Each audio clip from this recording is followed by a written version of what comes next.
"Don't unlock that door!" the woman screamed, her voice cracking with terror as I reached for the handle. She was running across the manicured lawn of the front yard, waving her arms frantically like she was trying to stop a train. "You do not want to see what they are doing in there," she yelled again, tears streaming down her face. 10 minutes later, I would realize she was trying to save my life, or at least save my soul from breaking into a million pieces. Because inside that house, my wife was bleeding on the floor, my son was popping a bottle of expensive champagne, and sitting on the mantle above the fireplace was a framed photo of me with the words, "In loving memory," printed in elegant gold script. I am Harrison O'Connell, 73 years old, and this is how I found out my family had already spent my inheritance before I was even dead. If you have ever felt like the people you sacrificed everything for were just waiting for you to disappear, hit that like button and subscribe to the channel. Let me know in the comments which city you are watching from. It helps me feel less alone in this mess. The dashboard of my rented Ford F-150 said it was 115 degrees outside, but I felt a cold chill settling deep in my bones that had nothing to do with the air conditioning. Arizona in July is brutal. It is a dry heat, they say, but when you are 73 and your heart is racing, it just feels like an oven. I had just landed at Sky Harbor Airport an hour ago. I didn't tell anyone I was coming, not my son Lucas, and certainly not my wife Patricia. This was supposed to be a surprise. 3 weeks ago, Patricia had flown down here to help Lucas and his wife Monica get settled into their new home. I had wired them $850,000 of my hard-earned retirement money to buy the place. A fresh start, I told them. An investment in your future. But for the last 3 days, Patricia had gone radio silent. No texts, no calls, straight to voicemail. I tried to tell myself it was just the chaos of moving.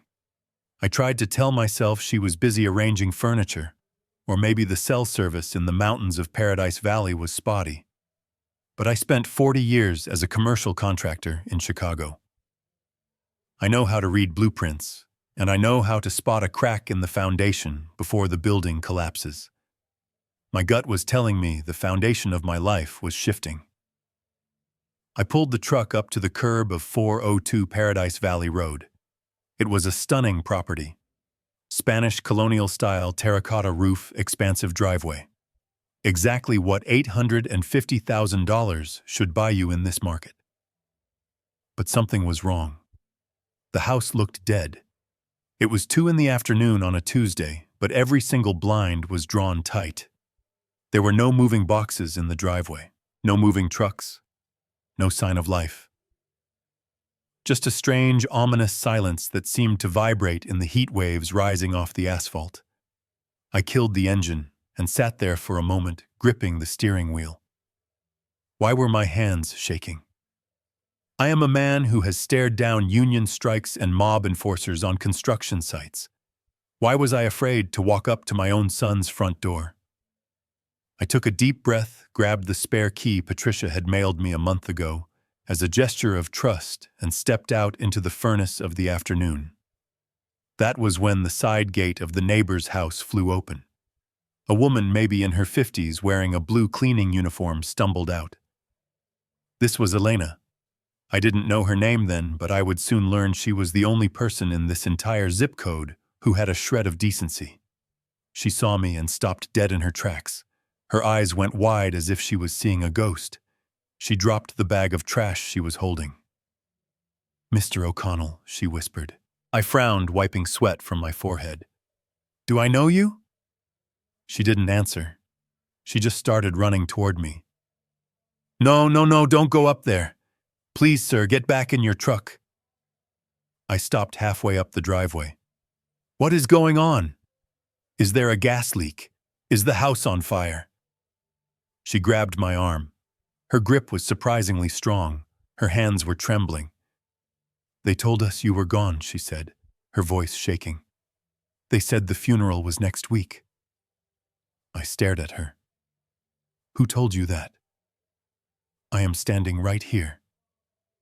"Please," she begged, pulling me away from the porch. "Do not open that door." You are a good man, I can tell. You do not want to see the truth. Call the police. Call anyone, but do not go in there. Somewhere in the distance, I heard the faint wail of a siren. It was getting closer. I looked at the heavy oak front door. Then I looked at Elena. My heart was hammering against my ribs like a jackhammer. If my family was in danger, I wasn't going to wait for the police. And if they weren't in danger, then why was this woman looking at me with such pity? I pulled my arm free from her grasp. I appreciate the concern, I said, my voice dropping to that low, gravelly tone I used when I fired lazy subcontractors. But that is my wife in there. I marched up the steps. I didn't fumble with the key. I jammed it into the lock and twisted. It didn't turn. The lock had been changed. Of course. The money, the silence, the changed locks, the rage that had been simmering in my gut for 3 days suddenly boiled over. I didn't knock. I didn't ring the doorbell. I did what I had done 1,000 times on demolition jobs when a door wouldn't open. I stepped back, raised my boot, and kicked the wood right next to the deadbolt. The frame splintered with a loud crack. The door swung open, banging against the interior wall. I was ready for a fight. I was ready for intruders. I was even ready to find my wife in bed with another man. But nothing could have prepared me for the smell. It hit me first. The stench of stale champagne, expensive weed, and something metallic like old blood. "Harrison, wait!" Elena screamed from the driveway behind me. I stepped into the foyer. The air conditioning inside was freezing cold, a sharp contrast to the heat outside. My eyes adjusted to the dim light. And then my brain simply stopped working. The house was empty. I don't mean it was messy.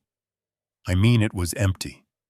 There was no furniture, no sofas, no dining table, no moving boxes filled with the books and clothes I had helped them pack in Chicago.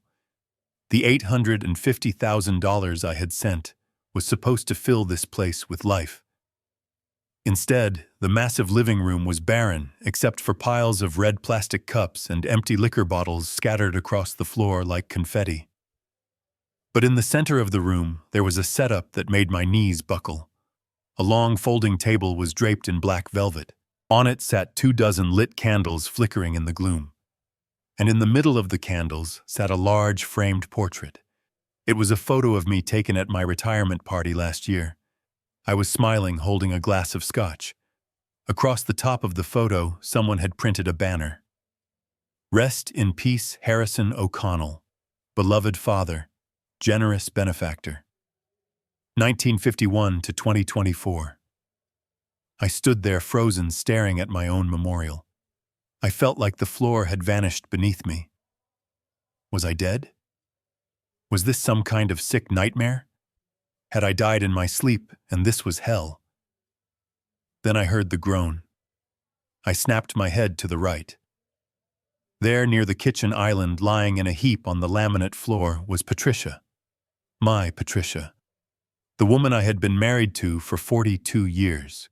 The woman who ironed my shirts and made sure I took my blood pressure medication.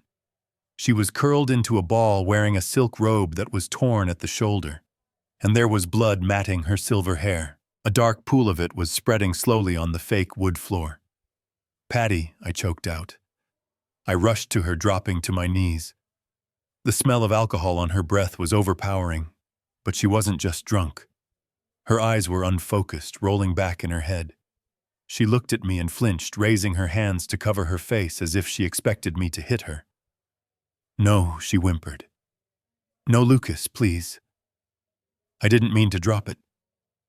"Lucas." I looked up. My son was standing by the sliding glass door to the backyard. My son, Lucas. The boy I had taught to ride a bike. The man I had bailed out of debt 3 times. The expert financial advisor who had promised to double my retirement savings if I just trusted him. He was wearing a tuxedo jacket over a pair of board shorts. He was holding a bottle of Dom Perignon by the neck, swinging it loosely like a club. He looked at me. He looked at the shattered door. He looked at his mother bleeding on the floor, and he didn't run to help her. He didn't drop the bottle in shock. He didn't cry out in relief that his father was alive. He just swayed on his feet, blinked his glassy eyes, and sneered. "What the hell are you doing here?" he slurred, his voice dripping with annoyance, not surprise. "Lucas!" I roared, standing up, my hands balling into fists. "What did you do to your mother?" He took a swig from the bottle, the champagne spilling down his chin. "You are ruining the schedule, Dad," he said, wiping his mouth. "The lawyer said you weren't supposed to be dead until next week. How am I supposed to cash the insurance check if you keep showing up uninvited?"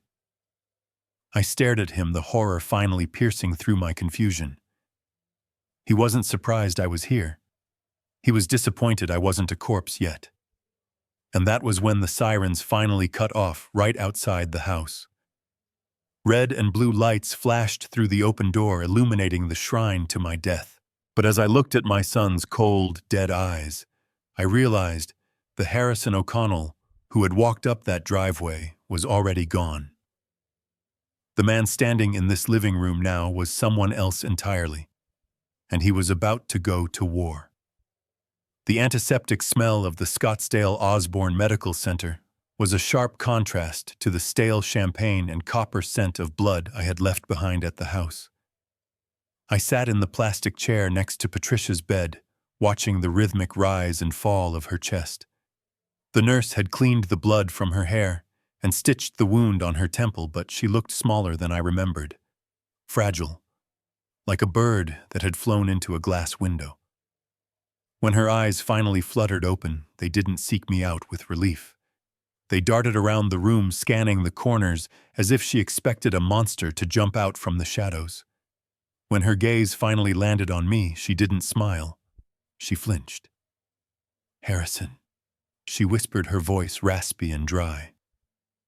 "You shouldn't be here." I leaned forward, resting my elbows on my knees. My hands were still shaking slightly, not from fear anymore, but from a rage so cold it felt like ice in my veins. "Where else would I be, Patty? I am your husband." She looked away, staring at the IV drip in her arm. "I slipped," she said. It sounded rehearsed, like a line from a bad play she had memorized in the ambulance. I was mopping the floor. I slipped and hit my head on the counter. I reached out and gently took her arm. She tried to pull away, but I held firm. I pushed back the sleeve of her hospital gown. There, on her upper arm, just above the elbow, were 3 distinct bruises. They were dark purple, turning yellow at the edges. "I have been in construction for 40 years, Patricia," I said quietly. "I know what a slip and fall looks like. You get bruises on your hips. You get bruises on your knees or your palms where you try to catch yourself. You do not get bruises on the inside of your bicep." I looked closer. The marks were oval-shaped. They were finger marks. Someone had grabbed her. Someone strong. "I didn't slip, did I?" I asked, my voice dropping to a whisper. "Lucas did this." Her eyes went wide and filled with tears. "No, Harrison, stop. You are imagining things. He was just trying to help me up. He was—" Before she could finish, the door to the hospital room burst open. The atmosphere in the room changed instantly. The air became sucked out, replaced by a cloud of cloying floral perfume and the nervous energy of 2 people who knew they were in trouble but were determined to bluff their way out. "Oh, thank God she is awake," Monica cried out, rushing to the bedside.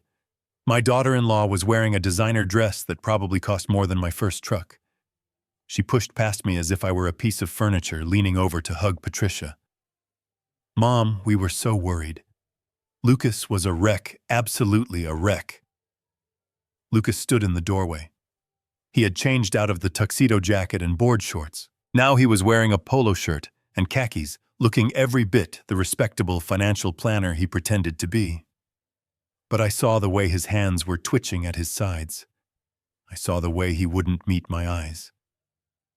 "Dad," he said, nodding at me. "Look, I know what you saw at the house looked weird."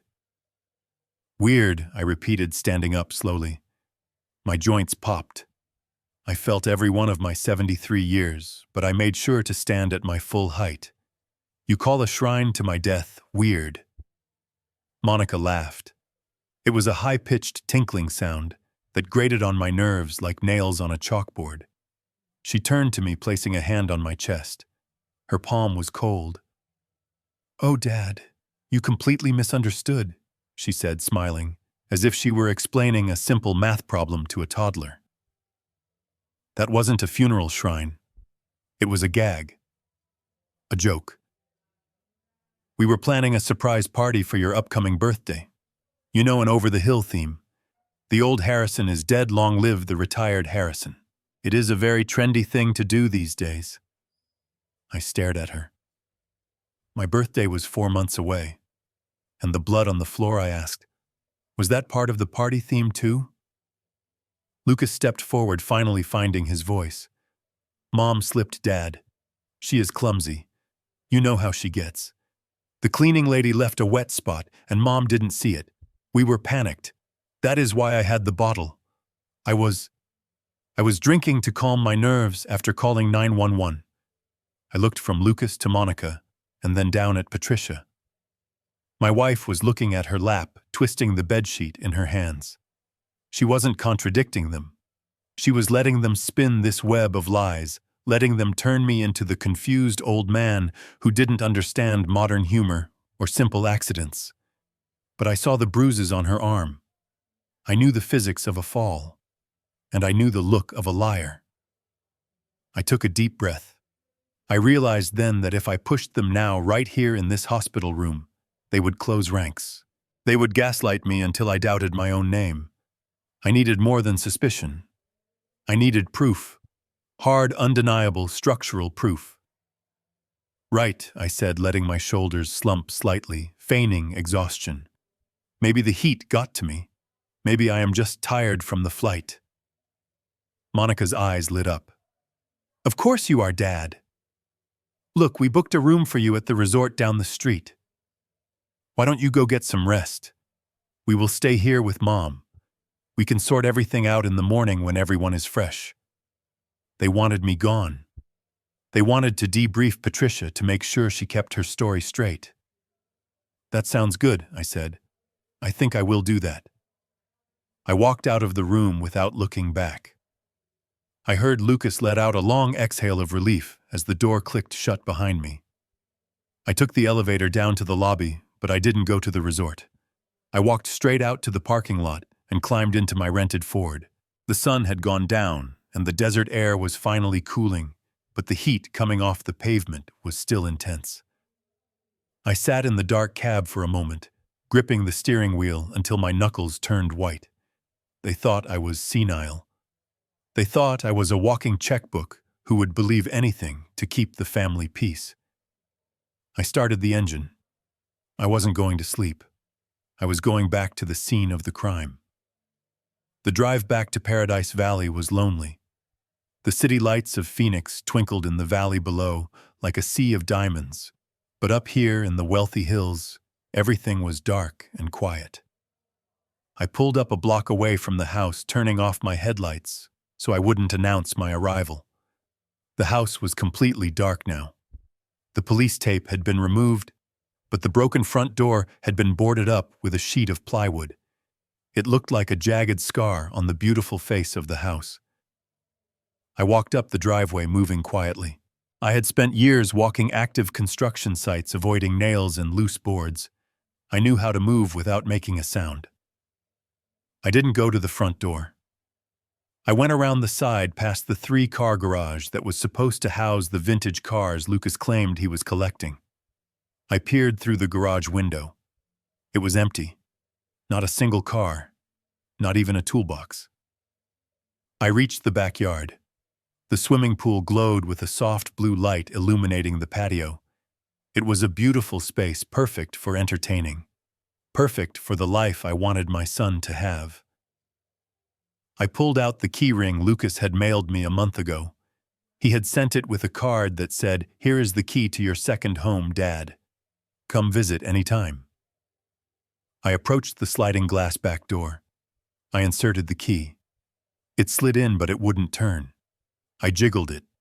I pulled it back a fraction of an inch and tried again.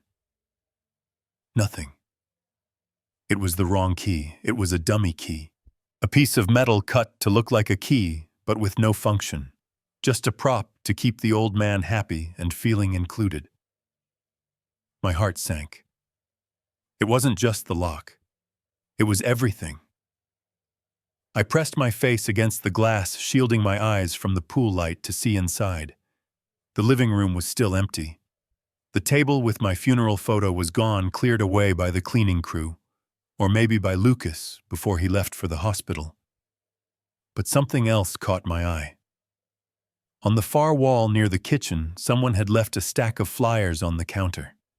And next to them, taped to the inside of the kitchen window facing the street, was a sign. It had fallen down slightly, so it was hanging by one piece of tape. I squinted, trying to read the bold red letters in the dim light. I moved closer until my breath fogged the glass. The sign didn't say "sold." It didn't say O'Connell Residence. It was a professional laminated sign with the logo of a luxury property management company. For rent. Airbnb Luxe Collection. Nightly rates starting at $350. I felt a physical blow to my chest. I staggered back from the window. $850,000. I had wired that money 3 months ago. I had seen the wire confirmation. I had seen the purchase agreement Lucas sent me via email. It had all the official stamps, the signatures, the notary seals. But looking at that sign, I realized the purchase agreement was a forgery. A Photoshop job. They hadn't bought the house. They had never bought the house.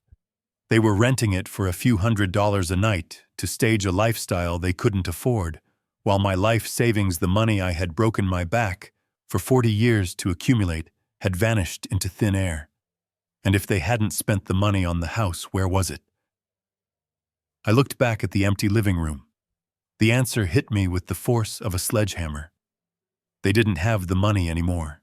You don't stage a fake funeral for a living father if you still have his money.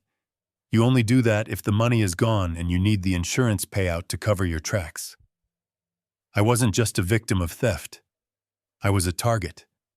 And the people hunting me weren't strangers in an alley. They were the people I loved most in the world. I took a photo of the sign through the glass with my phone. My hands were steady now. The grief was gone, replaced by the cold, hard clarity of a man who realizes he is standing in a structure that is about to collapse, and he is the only one who knows where the exit is. I turned to leave, but then I saw a shadow move in the neighbor's yard. Psst, I froze. It was Elena. She was standing behind the hedge, holding a trash bag, looking terrified. "Mr. O'Connell," she hissed. "Come here, quickly, before they see you." "Who is they?" I asked, moving toward her. She didn't answer. She just handed me something. It was an iPad with a cracked screen. "I found this in the recycling bin," she whispered. Monica threw it out. She thought it was broken, but I charged it. "You need to see the videos, sir. You need to see what they did to your wife when you weren't here." I looked down at the device.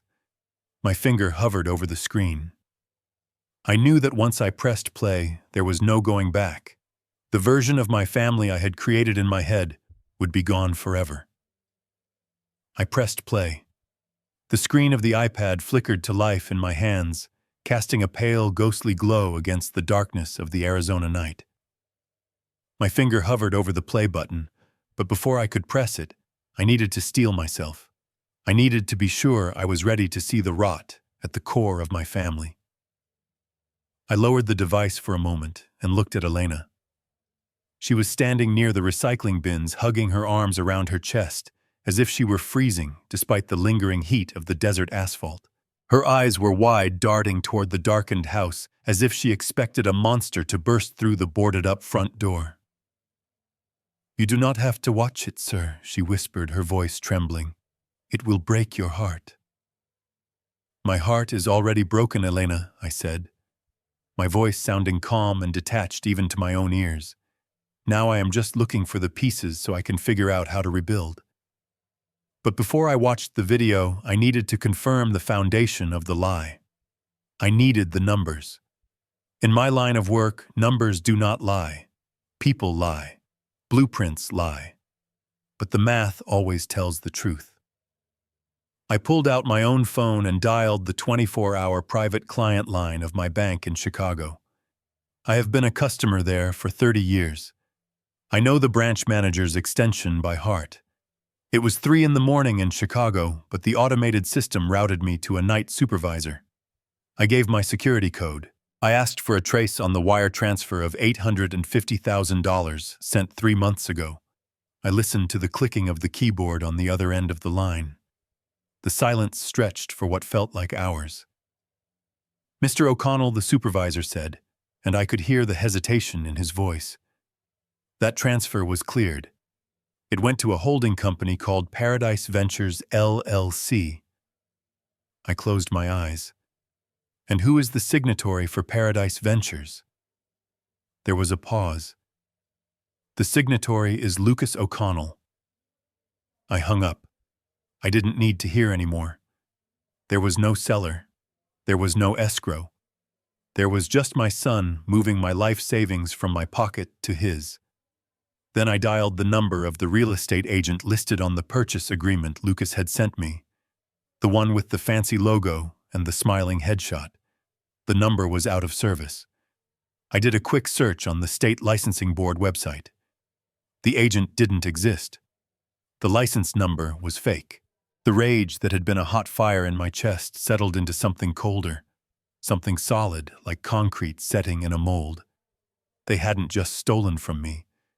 They had constructed an elaborate stage set to play me for a fool. I looked back at Elena. She was watching me, waiting for my reaction. "They never bought the house, did they?" I asked quietly. She shook her head. "No, sir. They rented it 4 weeks ago. A short-term lease. They told the landlord they were influencers filming a reality show pilot." Influencers. I repeated the word, tasting like bile in my mouth. Elena took a step closer, her voice lowering to a conspiratorial whisper. "You should have seen them, Mr. O'Connell. Every night was a party. Expensive cars pulling up, loud music shaking the windows until 4 a.m, champagne flowing like water. They threw bottles into the pool. They broke furniture. They treated this place like a trash can. And my wife," I asked. "Was she part of this?" Elena looked down at her worn sneakers. "That is the worst part. Your wife, she tried to keep up. She tried to be part of their crowd.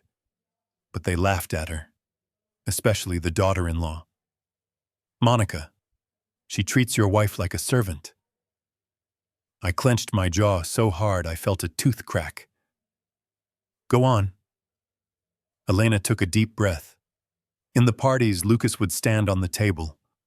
He would hold up a bottle of wine that cost more than my monthly rent, and he would make a toast. He would say to the old man in Chicago, "May he kick the bucket soon so we can stop pretending to be poor." I felt a phantom punch to the gut. I had changed that boy's diapers. I had paid for his private schools. I had bailed him out when his first business failed. And this was how he repaid me. By toasting to my death with strangers paid for by my own money. "He told everyone you were sick," Elena continued, tears welling in her eyes again. "He said you had dementia. He said you were barely human anymore, just a vegetable waiting to be harvested. He said he had $4 million coming to him the moment you stopped breathing. $4 million. That was roughly the balance of my remaining investment portfolio. He had done the math. He had counted every penny. And the picture inside I asked, pointing to the house. The funeral shrine. Elena shuddered. That was for a TikTok video. They filmed it 2 days ago. They acted like they were crying. Monica wore a black veil. They got thousands of likes. They called it pre-grieving.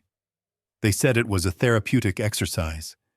But the moment the camera stopped rolling, they were laughing. They were betting on how long it would take for you to actually die. I looked at the house again. It wasn't a home. It was a crime scene. It was a theater of cruelty. I looked down at the iPad in my hand. What is on here, Elena? She hugged herself tighter. Monica threw it out because the screen cracked, but I retrieved it. I saw what was in the gallery. Please, sir, prepare yourself. I pressed the power button. The screen lit up. I navigated to the Photos app. The most recent video was dated 3 days ago, the day Patricia stopped answering my calls. I pressed play. The video was shaky, filmed vertically on a phone. The setting was the kitchen of the rental house. The lighting was harsh. In the center of the frame sat Monica. She was sitting on a high bar stool wearing pristine white designer sneakers. She looked like a queen on a throne, holding a glass of wine in one hand and her phone in the other, filming herself in a mirror reflection. And on the floor, kneeling at her feet, was Patricia. My Patricia. She was wearing an old t-shirt and sweatpants, looking disheveled and exhausted. She held a rag in her hand. You missed a spot, Mom. Monica's voice rang out from the speaker, sharp and mocking. Right there on the toe. I can't believe you spilled coffee on my Balenciagas. Do you know how much these cost? I am sorry, Monica, Patricia mumbled, her head bowed. I am trying to get it out. Well, try harder, Monica snapped. And don't use so much water, you will ruin the leather. God. Lucas was right. You really are useless, aren't you? Patricia didn't argue. She didn't stand up. She just scrubbed harder, her shoulders shaking. Then the camera panned to the side. Lucas walked into the frame. My son. He was eating an apple, looking bored. Lucas, Monica said, whining. Your mother is ruining my shoes. Can't you do something? Lucas looked down at his mother kneeling on the floor. He didn't offer her a hand. He didn't tell his wife to stop being a monster. He just shrugged and took a bite of his apple. She made the mess, let her clean it up, he said with his mouth full. Maybe it will teach her to be less clumsy. Besides, she needs the practice. If Dad cuts us off, she is going to need to find a job as a maid anyway. The video ended with Monica laughing, a cruel, high-pitched sound that echoed in the quiet street. I stared at the black screen.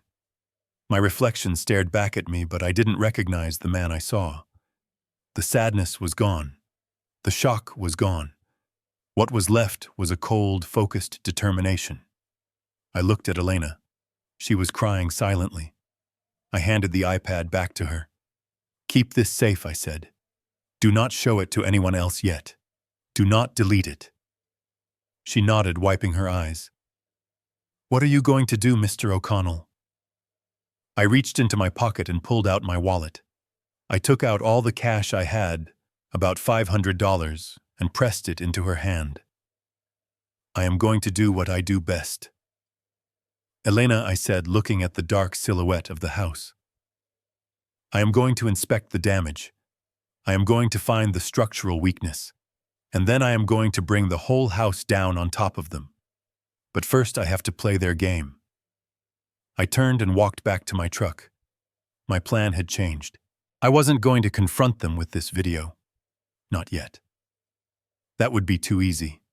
If I showed them this now, they would deny it. They would say it was a joke. They would say it was I generated. Number 1. I needed to let them think they had won. I needed to let them think I was the senile old vegetable they claimed I was. I needed to walk into that trap they set for me and spring it from the inside. I started the engine of the Ford F-150. I drove back to the resort where they had booked me a room. I didn't sleep. I sat in the chair by the window watching the sun come up over the desert, planning every move. The next morning, I drove back to the hospital. I walked into Patricia's room. Lucas and Monica were there waiting for me, looking anxious. When they saw me, I let my shoulders slump. I let my mouth hang open slightly. I made my hands tremble. Dad, Lucas asked, stepping forward. Where did you go last night? We were worried. I looked at him with vacant, watery eyes. I don't remember, I stammered. I think I got lost. Who are you again? I saw the spark of triumph in Monica's eyes. I saw the relief wash over Lucas's face. They thought the dementia narrative was working. They thought the money was as good as theirs. They had no idea that the old man standing in front of them wasn't losing his mind. He was sharpening his blade. The video ended, but the image of my wife on her knees scrubbing the floor while my son ate an apple was burned into my retinas. I felt a surge of adrenaline so powerful my hands started to shake uncontrollably. I handed the iPad back to Elena and reached for my phone. My thumb hovered over the emergency dialer. I had to call the police. I had to get the sheriff out here to kick down that door and drag those two parasites out of that house. I was going to press charges for elder abuse. I was going to watch them get handcuffed. I was going to save Patricia from this nightmare. Elena placed a gentle hand on my wrist, lowering the phone. Mr. O'Connell, wait, she said softly. There is more. You need to see the rest before you make that call. I shook my head. What more could there be? I have seen them steal my money. I have seen them stage my funeral. And now I have seen them treating the woman I love like a slave. That is enough. That is more than enough to put them behind bars. It is not that simple, Elena insisted. She tapped the screen of the cracked iPad, navigating away from the photo gallery and opening a social media messaging app. This was Monica's tablet, but she was logged into everything. And it seems she was monitoring your wife's communications too. Or maybe she just enjoyed reading them to mock her. Look at this thread. I squinted at the screen. It was a conversation between Patricia and her sister, my sister-in-law Sarah, who lives in Ohio. The timestamp on the last message was from yesterday morning, right after Patricia had been admitted to the hospital. I expected to read a cry for help. I expected to see Patricia typing secret codes begging to be rescued, telling Sarah that she was being held against her will. I wanted to see her as the victim I believed she was, because that would make what I had to do next easier. It is easy to fight for someone who is helpless. It is easy to be the knight in shining armor when there is a dragon to slay. But as I read the words on the screen, the armor fell off piece by piece, leaving me standing naked and cold in the desert heat. Sarah had written, "Oh my God, Patty, are you okay? I heard you fell. Is Harrison coming down? You have to tell him the truth about the house. You can't keep this up." And Patricia, my Patricia, the woman who swore to love and honor me, had replied, "I can't tell him, Sarah. If Harrison finds out that Lucas spent the money on bad investments, he will cut us off. He will disown him. You know how rigid he is about money. He cares more about his bank account than his own son's happiness." I had to do it. I had to tell him I slipped.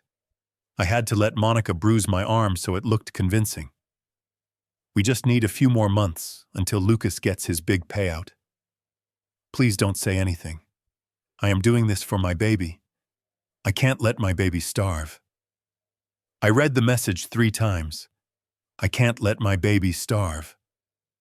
Her baby was a 38-year-old man who wore Gucci loafers and drank vintage champagne while she scrubbed his floors. Her baby was a predator who had just faked his father's death, and she was protecting him.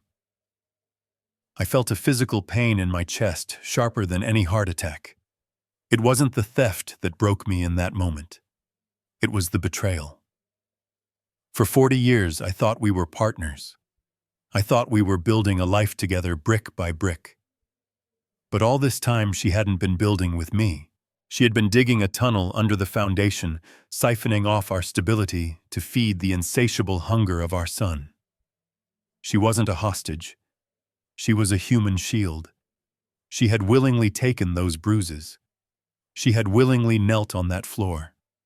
She accepted the humiliation not because she was afraid of them, but because she was afraid of me. She was afraid I would finally do what needed to be done.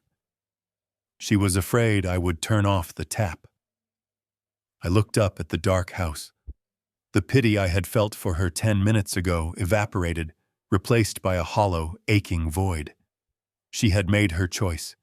She had chosen the son who abused her over the husband who provided for her.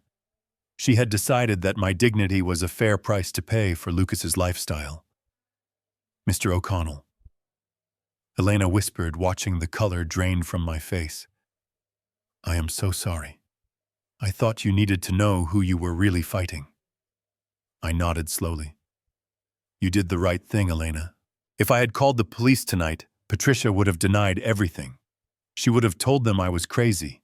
She would have shown them the bruises and claimed I did it, or that she fell just to protect him. She would have testified against me. I handed the iPad back to her, but my thumb brushed against the email icon on the bottom of the screen. A red badge indicated a new unread message. It wasn't the sender that caught my eye. It was the subject line. Competency Evaluation Report completed. I froze. The email was addressed to Lucas, but it was sequenced to Monica's account, which was why it was on this tablet. The sender was a Dr. Aris with a medical group based in Phoenix. I didn't know a Dr. Aris. I hadn't been to a doctor in Arizona. I tapped the email open. Dear Mr. and Mrs. O'Connell, the email read. Attached, please find the finalized competency report for Mr. Harrison O'Connell. Based on the behavioral history you provided and the video evidence of his aggressive outbursts which you submitted yesterday, we have sufficient grounds to proceed with the filing for emergency guardianship. The diagnosis of rapid onset dementia with paranoid delusions should be sufficient to grant you temporary power of attorney. Please sign the attached forms and bring them to my office tomorrow morning. I scrolled down. Attached to the email was a PDF file. I opened it. It was a 10-page medical report detailing the mental decline of a man I didn't recognize. It listed symptoms I didn't have. It described violent episodes that never happened.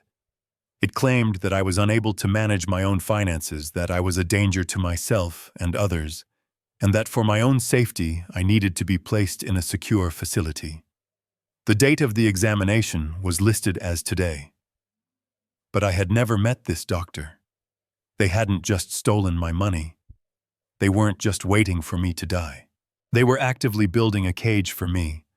They were going to use the law, the very system I believed in, to strip me of my freedom. They were going to lock me away in some dark room, drugged out of my mind, so they could pick my bones clean without interference. And Patricia knew. She had to know. That was why she was playing along with the clumsy narrative. That was why she looked at me with fear in the hospital. She wasn't afraid of Lucas hurting me. She was afraid of the guilt of watching me be destroyed. I looked at the timestamp on the email. It was sent 2 hours ago. They were moving fast. The fake funeral was just the warm-up. This was the endgame. Tomorrow morning, they were going to walk into a courtroom with this fraudulent report, and a judge was going to sign my life away. I felt a cold calm settle over me. It was the same feeling I used to get when I walked onto a job site and saw that the previous contractor had cut corners and the whole structure was unstable. You don't panic. You don't scream. You assess the load-bearing walls. You shore up the weak points. And then you demolish the rot. I looked at Elena. She looked terrified. She knew what this meant. Can I keep this? I asked, holding up the iPad. She hesitated, then nodded. Monica thinks it is trash. She won't look for it. But please be careful. These people are dangerous. They have no limits. I reached into my pocket and pulled out the rest of the cash I had. I forced it into her hand. Pack a bag, Elena, I said. Take a few days off. Go visit relatives. Get away from this house. When the storm hits, I don't want you in the blast radius. She took the money, gripping my hand for a second. God be with you, Mr. O'Connell. She disappeared into the shadows of her own yard, leaving me alone in the driveway of the house that was supposed to be my legacy. I walked back to my truck. I didn't go back to the hotel. I knew that if I went back to that room, I would be walking into a trap. If they had a doctor willing to falsify a report, they probably had orderlies waiting to sedate me the moment I closed my eyes. I drove to a 24-hour diner on the outskirts of Scottsdale. I ordered black coffee. I sat in a booth in the back corner away from the windows. I pulled out my phone and searched for the name Simon Rossi. I had seen his name on a billboard near the airport. Elder law, fraud litigation, we fight for the forgotten. It sounded like a cheap ambulance chaser slogan, but right now I didn't need a corporate lawyer in a silk tie. I needed a pit bull. I dialed the number. It was 4 a.m. A groggy voice answered on the third ring. Rossi. Mr. Rossi. I said, my voice steady and hard as granite. My name is Harrison O'Connell. I have $4 million in liquid assets. I have a wife who betrayed me, a son who is trying to bury me, and a doctor who says I am crazy. I need to hire you not to defend me, but to help me set a trap. There was a pause on the other end. Then I heard the rustle of sheets and the click of a lamp turning on. Start talking, Mr. O'Connell, Rossi said, his voice clearing instantly. I am listening. I took a sip of the bitter coffee. It tasted like fuel. And that was exactly what I needed. Because the old Harrison, the loving father and devoted husband, had died tonight in that driveway. The man sitting in this booth was the contractor. And I was about to start the most difficult demolition job of my life. The coffee from the diner was sitting in my stomach like battery acid as I walked back into the Scottsdale Osborne Medical Center. It was 7 a.m. The sun was already blazing outside, but inside the hospital the air was sterile and cold. I adjusted the collar of my shirt. I hadn't changed clothes since I landed yesterday. I probably looked disheveled. I probably looked tired. To an outside observer, I might even have looked like an old man who was losing his grip on reality. That was exactly what they were counting on. When I pushed open the door to room 304, the atmosphere was different than it had been the night before. Yesterday, there was panic. Yesterday, there was the frantic energy of people trying to cover their tracks. Today, there was a calm arrogance in the air. It was the kind of silence you feel in a courtroom right before the verdict is read, when the winning side already knows the outcome. Patricia was sitting up in bed eating gelatin from a plastic cup. She stopped when she saw me. She didn't say hello. She just looked past me toward the window, unable to meet my eyes. Lucas and Monica were sitting in the visitor chairs. They stood up in unison as I entered. It felt choreographed. Lucas was wearing a fresh shirt, and he had shaved. He looked like the golden boy again, the prodigal son. Monica was standing with her arms crossed, holding a thick manila folder against her chest like a shield. "Good morning, Dad," Lucas said. His voice wasn't warm, it was clinical.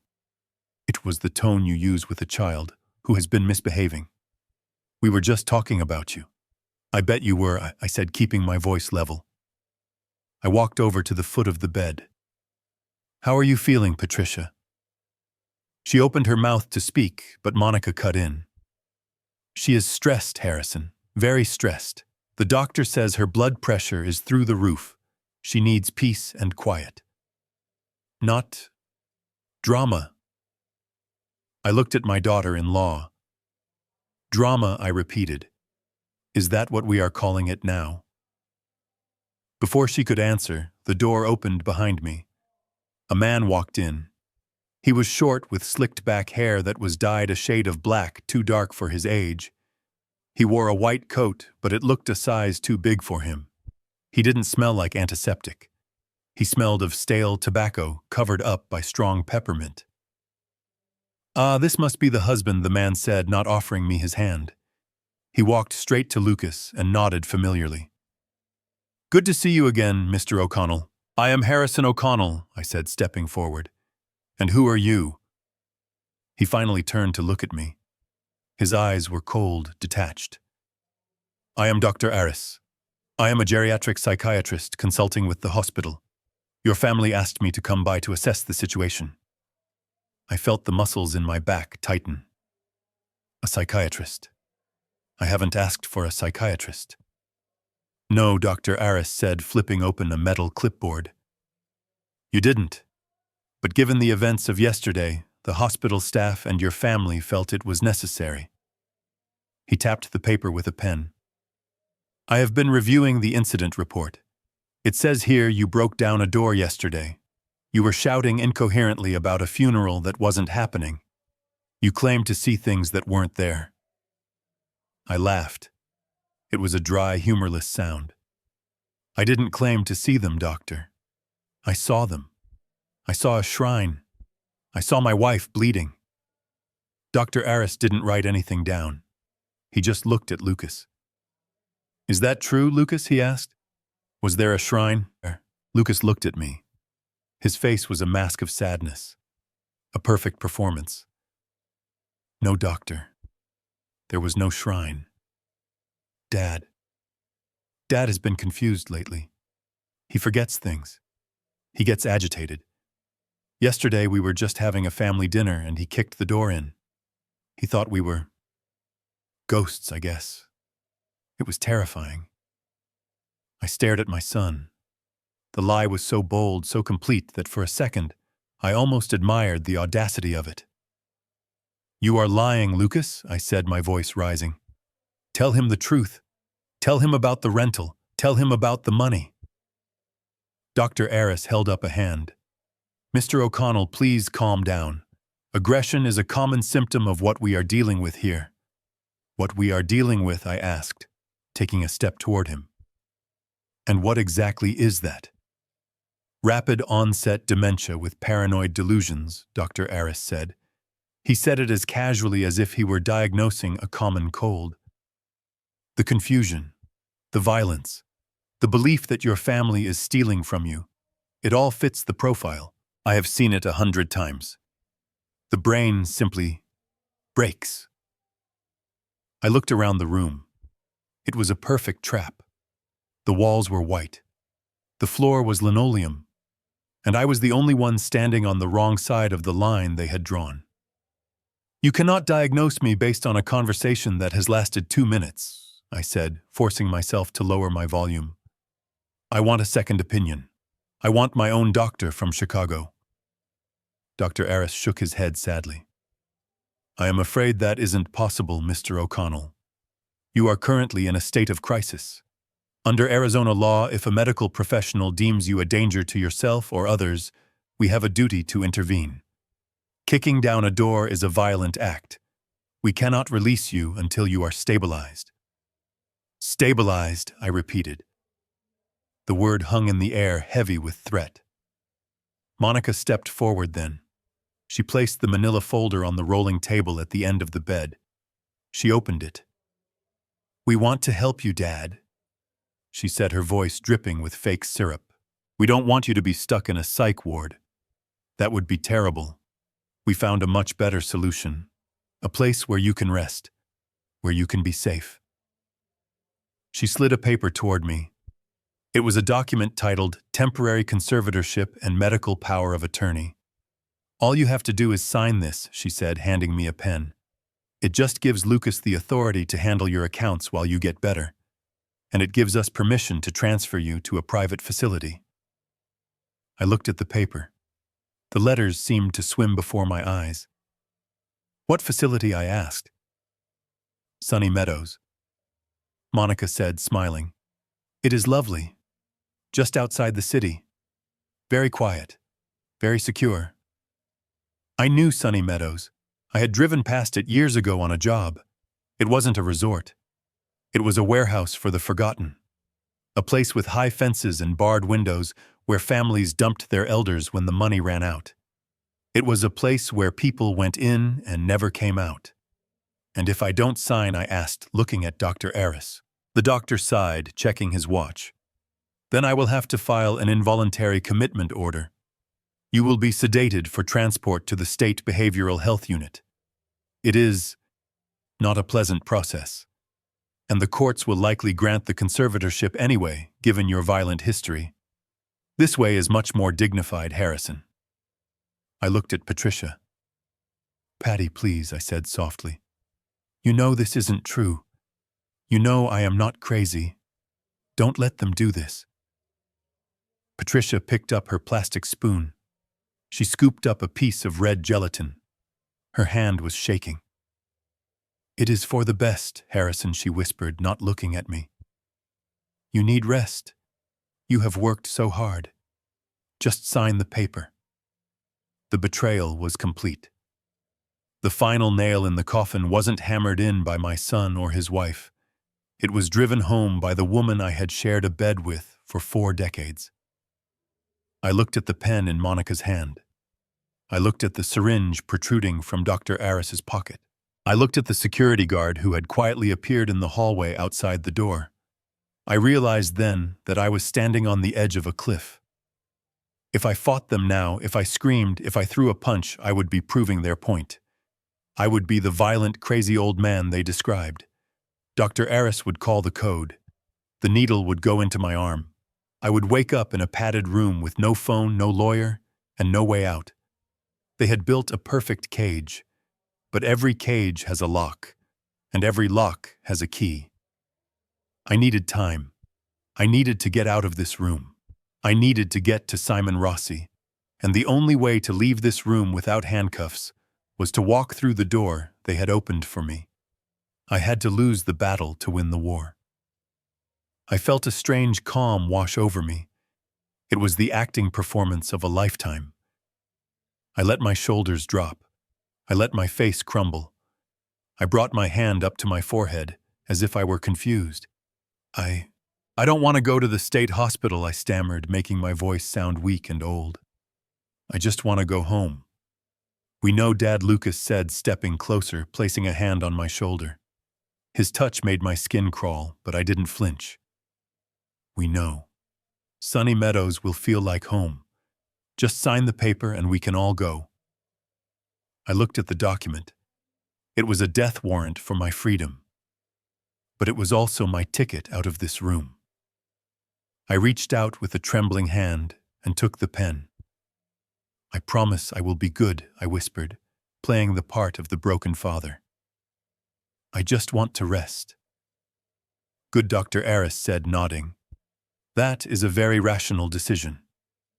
I bent over the table. I signed my name. But I didn't sign it with my usual sharp, confident signature. I signed it shakily messy, a signature that any forensic handwriting expert would later testify was made under duress. Monica snatched the paper away the moment the ink hit the page. She was smiling, a wide, predatory smile.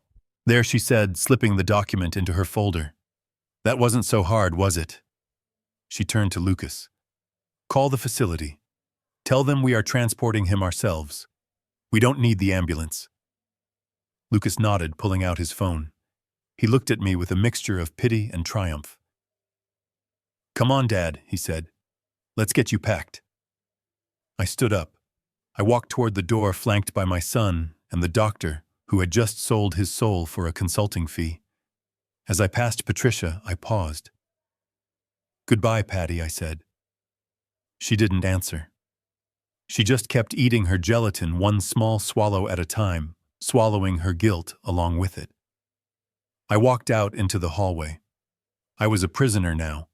Legally, I belonged to them. But as we walked toward the elevator, I felt the burner phone I had hidden in my sock rubbing against my ankle.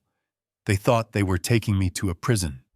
They didn't realize they were transporting a bomb, and the timer was already ticking.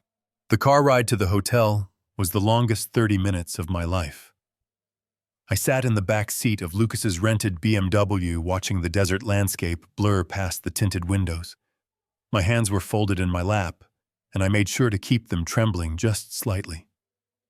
It is a specific rhythm I had observed in the older guys at the assisted living center back in Chicago. A constant involuntary tremor that signals the wiring is fraying. Lucas was driving with one hand on the wheel and the other tapping out messages on his phone. He was humming along to the radio. It was a cheerful, upbeat tune that felt grotesque, given that he had just committed his father to a mental institution. In the passenger seat, Patricia sat like a statue. She was staring straight ahead, but I could see her reflection in the side mirror. Her face wasn't etched with worry anymore. It was smooth, relaxed. For the first time in 3 days, she wasn't looking over her shoulder. The lie had worked. In her mind, the problem was solved. The tyrannical husband who watched every penny was officially out of the picture, soon to be locked away, where he couldn't ask questions about wire transfers or empty bank accounts. I decided to twist the knife a little deeper. I needed to test the strength of their conviction. I leaned forward slowly, gripping the leather headrest of the driver's seat. Thomas I rasped, my voice cracking. "Thomas, did you remember to bring the fishing rods? The bass are biting at the lake today." Lucas glanced at me in the rearview mirror. His eyes were cold and amused. "Who is Thomas' dad?" he asked, his tone dripping with mock patience. "Thomas," I repeated, sounding agitated. "My brother. Your uncle. He is meeting us at the cabin." "Thomas died in 1998, Lucas said, chuckling. He turned to Patricia. "Jesus, Mom. He is really gone, isn't he? I didn't think it was this bad. He thinks I am a dead man." Patricia let out a long breath. It sounded like a sigh of relief. "Just play along, Lucas," she whispered. "Don't upset him. It is better this way.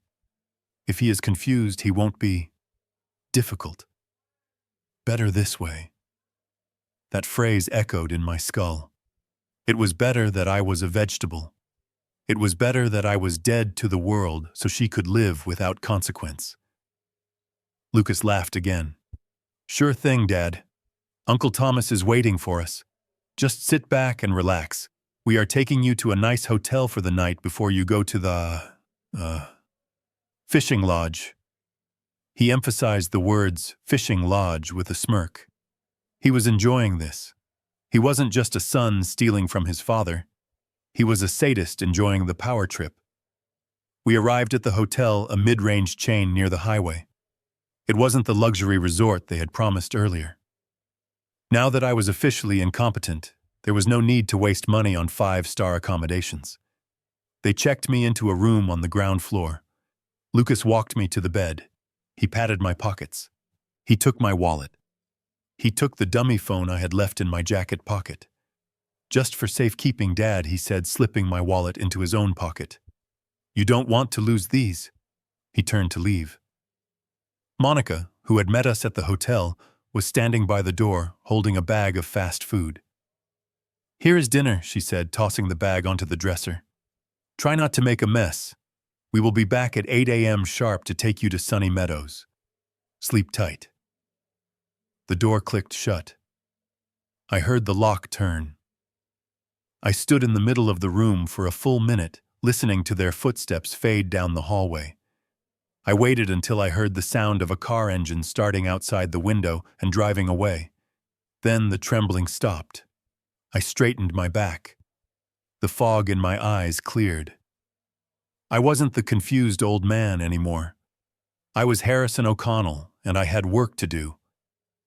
I walked to the window and peered through the curtains. The coast was clear.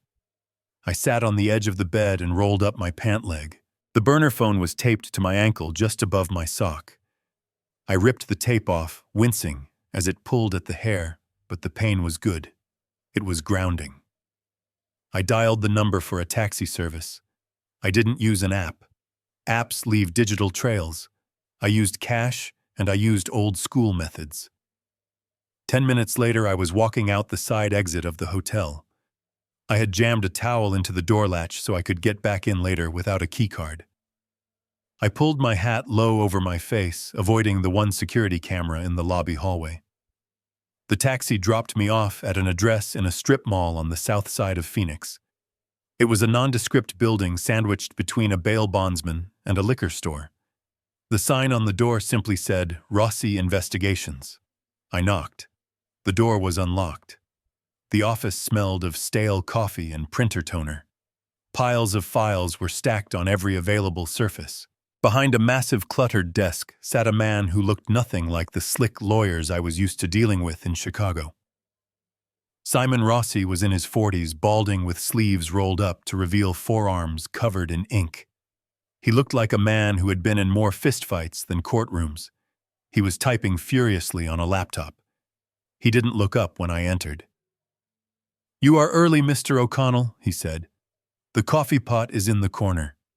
It is terrible, but it is hot."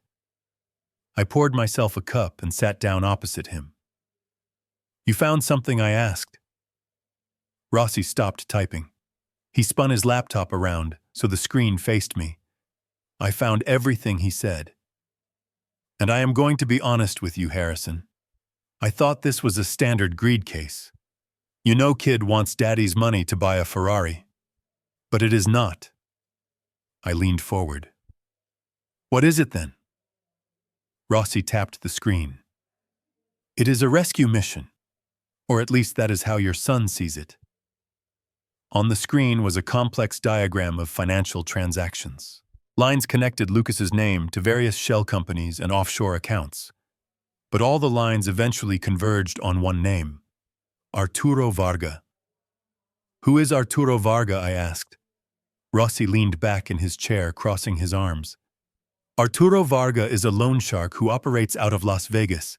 He is not the kind of guy who sends you a past due notice. He is the kind of guy who sends a crew to break your kneecaps with a tire iron." I felt a cold chill settle in my stomach. "Lucas is involved with him." "Involved is putting it lightly," Rossi said. "Your son has a gambling problem, Harrison. A massive one. He has been playing high-stakes poker online and underground for 2 years. He lost big about 6 months ago. He borrowed from Varga to cover the loss, thinking he could win it back. He didn't. He lost that too." "How much?" I asked, my voice barely a whisper. Rossi held up a piece of paper. The principal was $300,000. With the vigorish the interest rates Varga charges, the current debt is $620,000. I stared at the number. It was almost exactly the amount Lucas had been so desperate to get his hands on. But that is not the worst part. Rossi continued, his voice grim. "Varga is not a patient man. My contacts on the street tell me that Lucas was given a deadline. He has 48 hours to pay the debt in full. If he doesn't, Varga has threatened to collect the debt in flesh." "In flesh?" Rossi nodded. "They are going to kill him, Harrison. Or maim him so badly he will wish he was dead. That is why the timeline is so compressed. That is why they needed the conservatorship today. That is why they staged the funeral. Lucas isn't just trying to get rich. He is trying to stay alive." I sat back in the chair, feeling the room spin. My son was a monster, yes. He had stolen my life savings. He had abused his mother. He had tried to lock me away. But hearing that he was 48 hours away from being executed by a mobster stirred a primal instinct in me. "Does Patricia know?" I asked. Rossi shook his head. "I doubt it. Guys like Lucas don't tell their mommies they owe money to cartels. She thinks he just made some bad investments. She has no idea she is shielding him from a bullet." I stood up and walked to the window, looking out at the dark parking lot. "So that is the play," I said. "He gets the conservatorship tomorrow. He transfers the remaining $4 million from my accounts. He pays Varga off. And he keeps the rest." "Exactly," Rossi said. "And you spend the rest of your life in Sunny Meadows heavily sedated so you can never testify against him. It is a clean exit for him." I turned back to Rossi. My face was hard. The conflict in my heart was gone, replaced by a cold, strategic clarity. "He needs that signature," I said. "He needs the bank to release the funds tomorrow." "Yes," Rossi agreed. "Without that conservatorship document being certified by the court tomorrow morning, the bank freezes everything. And if the bank freezes everything, Lucas misses his deadline." "Then we have leverage," I said. Rossi smiled, a wolfish grin that showed a gold tooth in the back. "Now you are thinking like a contractor. We have the leverage. The question is, how do you want to use it?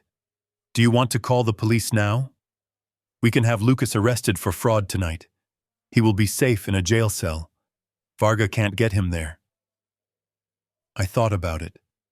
I thought about the image of Patricia scrubbing the floor. I thought about the bruises on her arm. I thought about the funeral shrine in the living room. If we arrest him now, I said slowly, he goes to prison for a few years. He gets out. He learns nothing. And Patricia, she will blame me. She will say I destroyed the family. She will never know the truth about what he really is. I looked at Rossi. Number. I don't want him arrested. Not yet. Rossi raised an eyebrow. Then what do you want? I want him to think he has won, I said. I want him to walk into that bank tomorrow feeling like the king of the world. I want him to initiate the transfer. I want him to call Varga and tell him the money is coming. And then Rossi asked, leaning in. And then I said, I want to pull the rug out from under him. I want to be there when the transaction fails. I want to look him in the eye when he realizes that his daddy didn't just wake up, but that his daddy is the one holding the hammer. Rossi nodded slowly. That is dangerous, Harrison. If Varga doesn't get paid. I know I interrupted. But that is Lucas's problem, not mine. He dug this hole. I am just going to make sure he is the only one who falls into it. I checked the cheap plastic watch on my wrist. I need to get back to the hotel before they check on me, I said. But I need you to do one thing for me tomorrow morning. Name it, Rossi said. I need you to be at the bank, I said. And I need you to bring a friend. Someone with a badge. Because when the fireworks start, I want to make sure the explosion is contained. I walked out of the office and into the night. The desert air was cooling, but the heat was still rising from the pavement. Lucas had 48 hours. I had less than 12. Tomorrow morning at the bank, the O'Connell family was going to have a reunion, and only one of us was walking out with the money. We sat in the dim light of Simon Rossi's office, the hum of the air conditioner, the only sound in the room as we drafted the document that would either save my life or destroy my financial future. Rossi typed with 2 fingers, but his mind was sharp as a razor blade. We were building a trapdoor, but like any good construction project, it had to look exactly like solid ground until the moment you stepped on it. The document was a standard power of attorney, giving Lucas full control over my assets, my bank accounts, and my medical decisions. To the untrained eye, or to the eye of a desperate man with a $600,000 gun to his head, it looked like the keys to the kingdom. But on page 4, buried in a paragraph about liability and third-party arbitration, we inserted a single sentence. Clause 14, Section B stated that for any transaction exceeding $10,000, the acting agent must receive verbal and written confirmation from the principal's retained legal counsel of record. It was a poison pill, a fail-safe. It meant that even with this paper, Lucas could not move a single penny unless Simon Rossi said yes. And Simon Rossi was definitely going to say no. Make it small, I told Rossi, pointing at the screen. Make the font look like standard boilerplate text. Lucas won't read it. He is too arrogant, and right now he is too scared. He will only look for the signature line. Rossi printed the document. The pages were still warm when he handed them to me. This is a high-wire act, Harrison, he said, looking at me with serious eyes. If he notices that clause before he tries to make the transfer, he will know you are onto him. And a man like that backed into a corner is dangerous. He won't notice, I said, folding the papers and sliding them into my jacket pocket. He sees what he wants to see. He sees a weak old man and a pile of money. He stopped seeing me as a threat a long time ago. That is his mistake. I took a cab back to the hotel, slipping in through the side door, just as the sun was starting to bleed orange across the desert horizon. I replaced the tape on the door latch and crept back into my bed. I didn't sleep. I lay there staring at the ceiling tiles, counting the cracks, waiting for the executioners to arrive. At 8 o'clock sharp, the key card slid into the lock. The door swung open, and the smell of expensive cologne filled the room before Lucas even stepped inside. He was wearing a suit today, a sharp navy blue number that probably cost $2,000. He looked like a CEO. He looked like success. But I saw the sweat beading on his upper lip. I saw the way his eyes darted around the room. He was a man running out of time. Monica was right behind him, holding a Starbucks cup in one hand and her phone in the other, checking the time. Patricia trailed in last. She looked pale. She was clutching her purse to her chest like a shield. "Wakey. Wakey, Dad." Lucas boomed, his voice too loud, too cheerful. "Big day today. We have to get you over to Sunny Meadows to get you settled in. But first we need to handle that paperwork." I sat up slowly, rubbing my eyes. I let my hand tremble as I reached for my glasses on the nightstand. I knocked them onto the floor clumsily. Lucas didn't help me pick them up. He just tapped his foot impatiently. "Come on, Dad, focus," he said. "We don't have all day. The car is waiting." I retrieved my glasses and put them on crookedly. I looked at the three of them standing at the foot of my bed. My jury. My executioners. "Did you bring the papers?" I asked, my voice raspy. Monica stepped forward, pulling a document out of her bag. It was the one Dr. Aris had provided, the one that gave them everything with no restrictions. "Right here," she said, uncapping a pen. "Just sign by the X." I shook my head slowly. "No," I whispered. "Not that one. I don't trust the doctor's paper. It has too many big words." Lucas's face darkened. "Dad, don't start this. It is a standard form." I reached into my jacket pocket. My hand was shaking so bad the paper rattled as I pulled it out. "I wrote my own," I said, lying through my teeth. "Last night, I couldn't sleep. I wanted to make sure it was done right. It is the same thing, Lucas. It gives you everything. I used the template from my old business contracts. It makes me feel safer." I held it out to him. Lucas snatched the paper from my hand. He looked at it suspiciously. Monica leaned over his shoulder, scanning the pages. I held my breath. This was the moment. If they read page 4, it was over. "It looks like a standard statutory form," Monica said, sounding bored. "It actually looks more comprehensive than the one Aris gave us. It lists all the bank accounts specifically." Lucas scanned the first page. He saw his name listed as the sole agent. He saw the words "durable power of attorney." He saw the list of my assets. His eyes lit up. He flipped to the last page. He saw the signature line waiting for me. He didn't read the middle. He didn't read page 4. He was too hungry.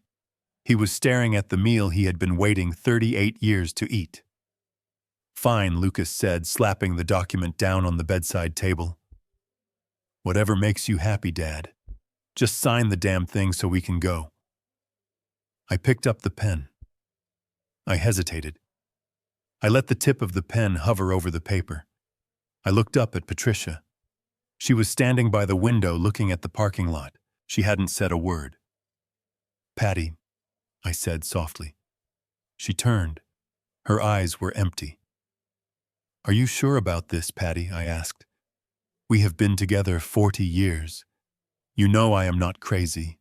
You know I built this life for us. Are you really going to let them lock me away?" I was giving her one last chance, a lifeline. If she stepped forward now, if she said, "Stop, this isn't right," I might have found a way to forgive her.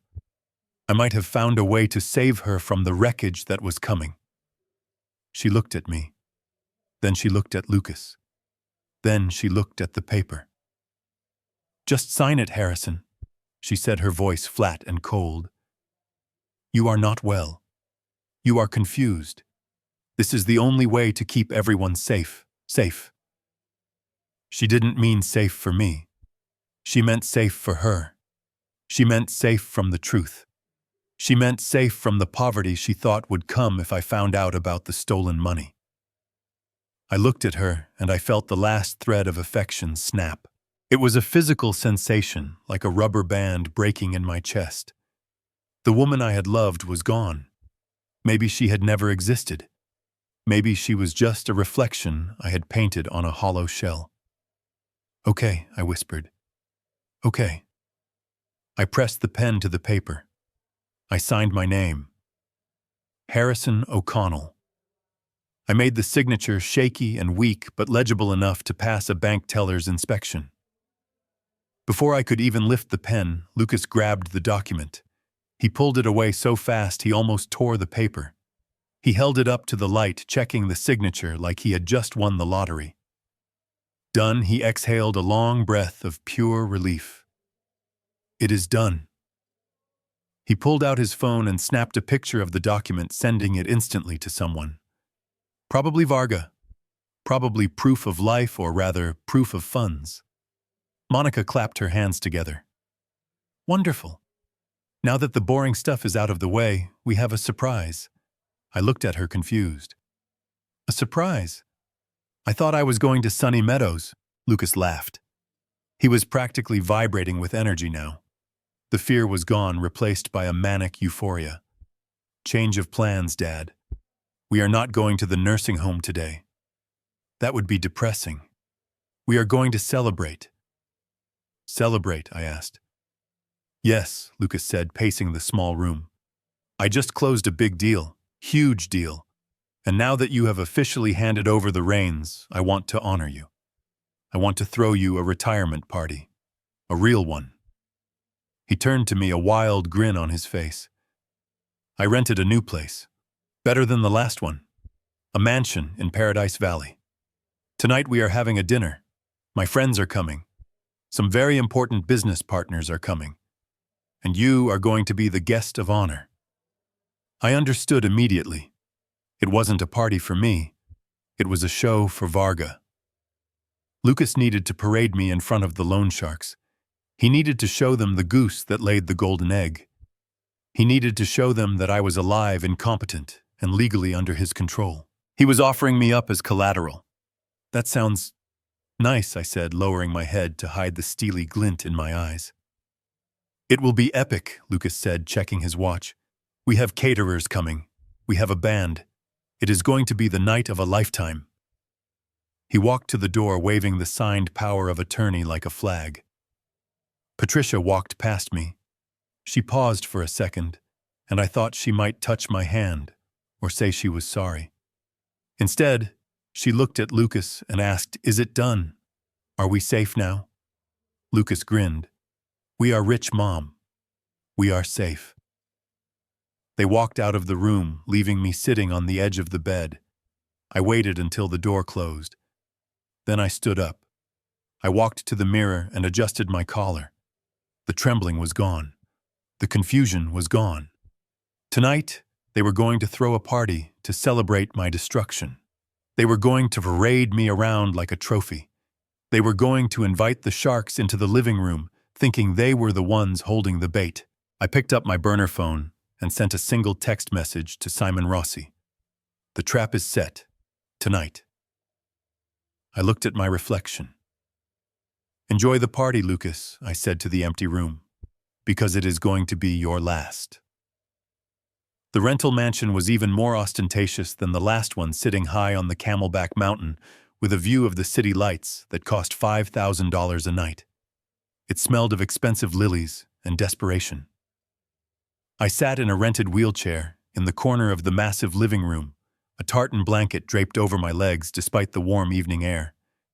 They had dressed me in a suit that was slightly too big, making me look shrunken and frail. A prop. That is exactly what I was.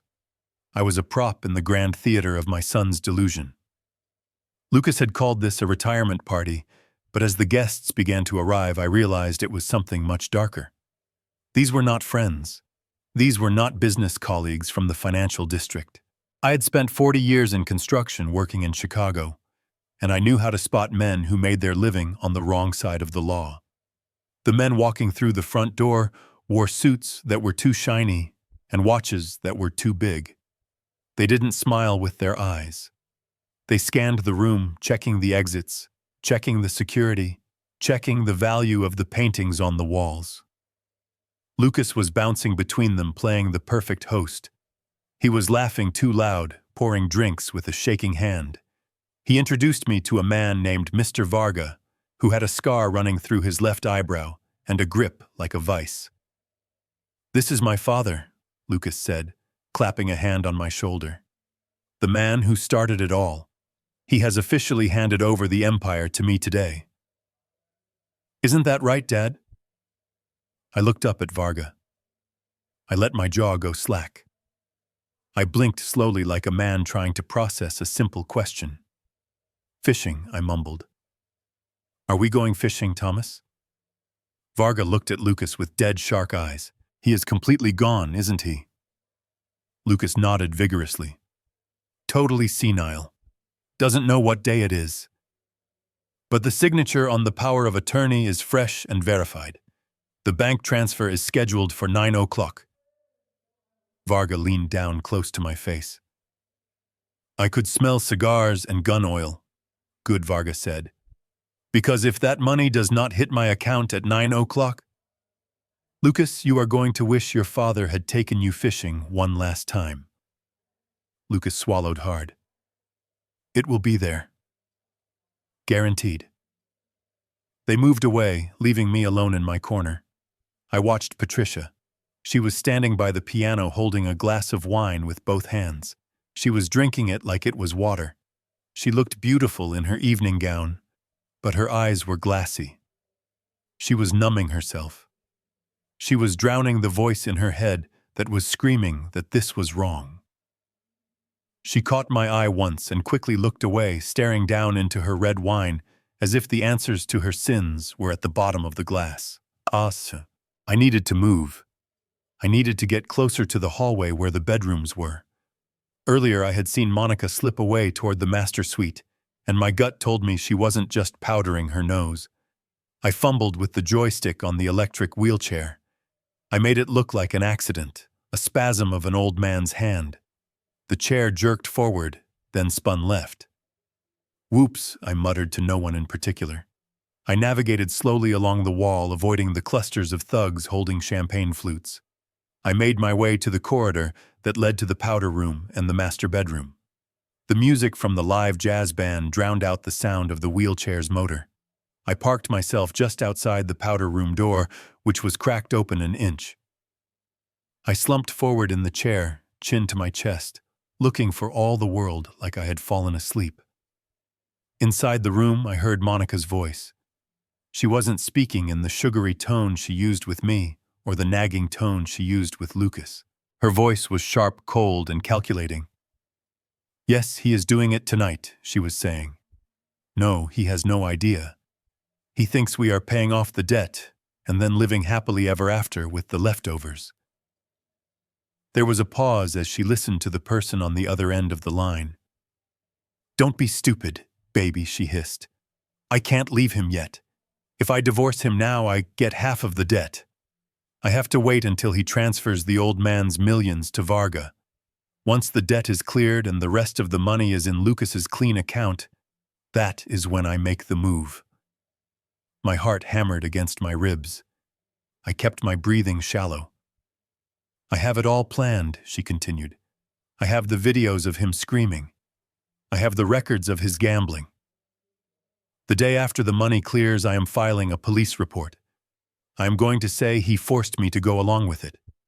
I am going to say he threatened me and his parents. He goes to prison for fraud and elder abuse. I file for divorce as the victim. I get the house, I get the remaining millions, and I get rid of the O'Connell dead weight." I gripped the armrest of the wheelchair. It was a masterclass in treachery. Lucas thought he was the player, but he was just a pawn. Monica was going to let him pay off the mobsters to save his life, and then she was going to ruin it. She was going to frame him for the very crime she had helped orchestrate. And me. I was just the collateral damage destined to rot in Sunny Meadows, while she spent my life savings with her lover. I heard the toilet flush. She was ending the call. I quickly jerked the joystick, reversing the chair back toward the main room just as the door opened. Monica stepped out. She checked her makeup in a compact mirror, then looked down and saw me. For a second, her mask slipped. I saw a flash of pure disgust, but then the smile plastered itself back onto her face. "Oh, Dad, there you are," she said, her voice dripping with fake sweetness. "Did you get lost? We were looking for you. It is almost time for the big toast." She walked behind my wheelchair and grabbed the handles overriding the electric controls. She pushed me back toward the center of the room like a piece of luggage. "Everyone look who I found," she announced to the room. "The guest of honor." The room fell silent. 20 pairs of eyes turned to me. Varga was standing by the fireplace, checking his watch. It was 8:55. Lucas rushed over, looking sweaty and manic. "Great, perfect timing," he said. "Dad, you look thirsty. Monica, get him a drink. We need everyone to have a glass for the toast." Monica nodded. She walked to the bar. I watched her closely. She didn't pour my drink from the pitcher of iced tea on the counter. She reached into her purse. Her hand moved incredibly fast, a practiced sleight of hand. She dropped something into a glass of orange juice, a white powder that dissolved instantly. Then she gave it a quick swirl and topped it with a mint leaf. She walked back to me, holding the glass out with a beaming smile. "Here you go, Dad," she said. "Fresh squeezed. Your favorite. Drink up. We want you to be relaxed for the presentation." I looked at the glass. The liquid was bright orange, innocent looking, but I knew what was in there. It wasn't just a sedative. It was a muzzle. She needed me unconscious. She needed to make sure that when the transfer happened, I was drooling and unresponsive, unable to cause a scene, unable to say a word. I looked at her hands. They were perfectly manicured. The same hands that had bruised my wife's arms. The same hands that had mixed poison into my drink. "Thank you, dear," I said, my voice trembling. "You are so kind." I took the glass. My hand shook violently, spilling a few drops on the blanket. "Careful now," Monica said, steadying the glass at my lips. "I will help you. Just take a big sip." I could smell the chemicals over the scent of the oranges. I looked around the room. Varga was watching. Lucas was watching. Patricia was watching. There was no plant pot nearby. There was no way to throw it over my shoulder without breaking character. If I refused to drink, they would force it down my throat.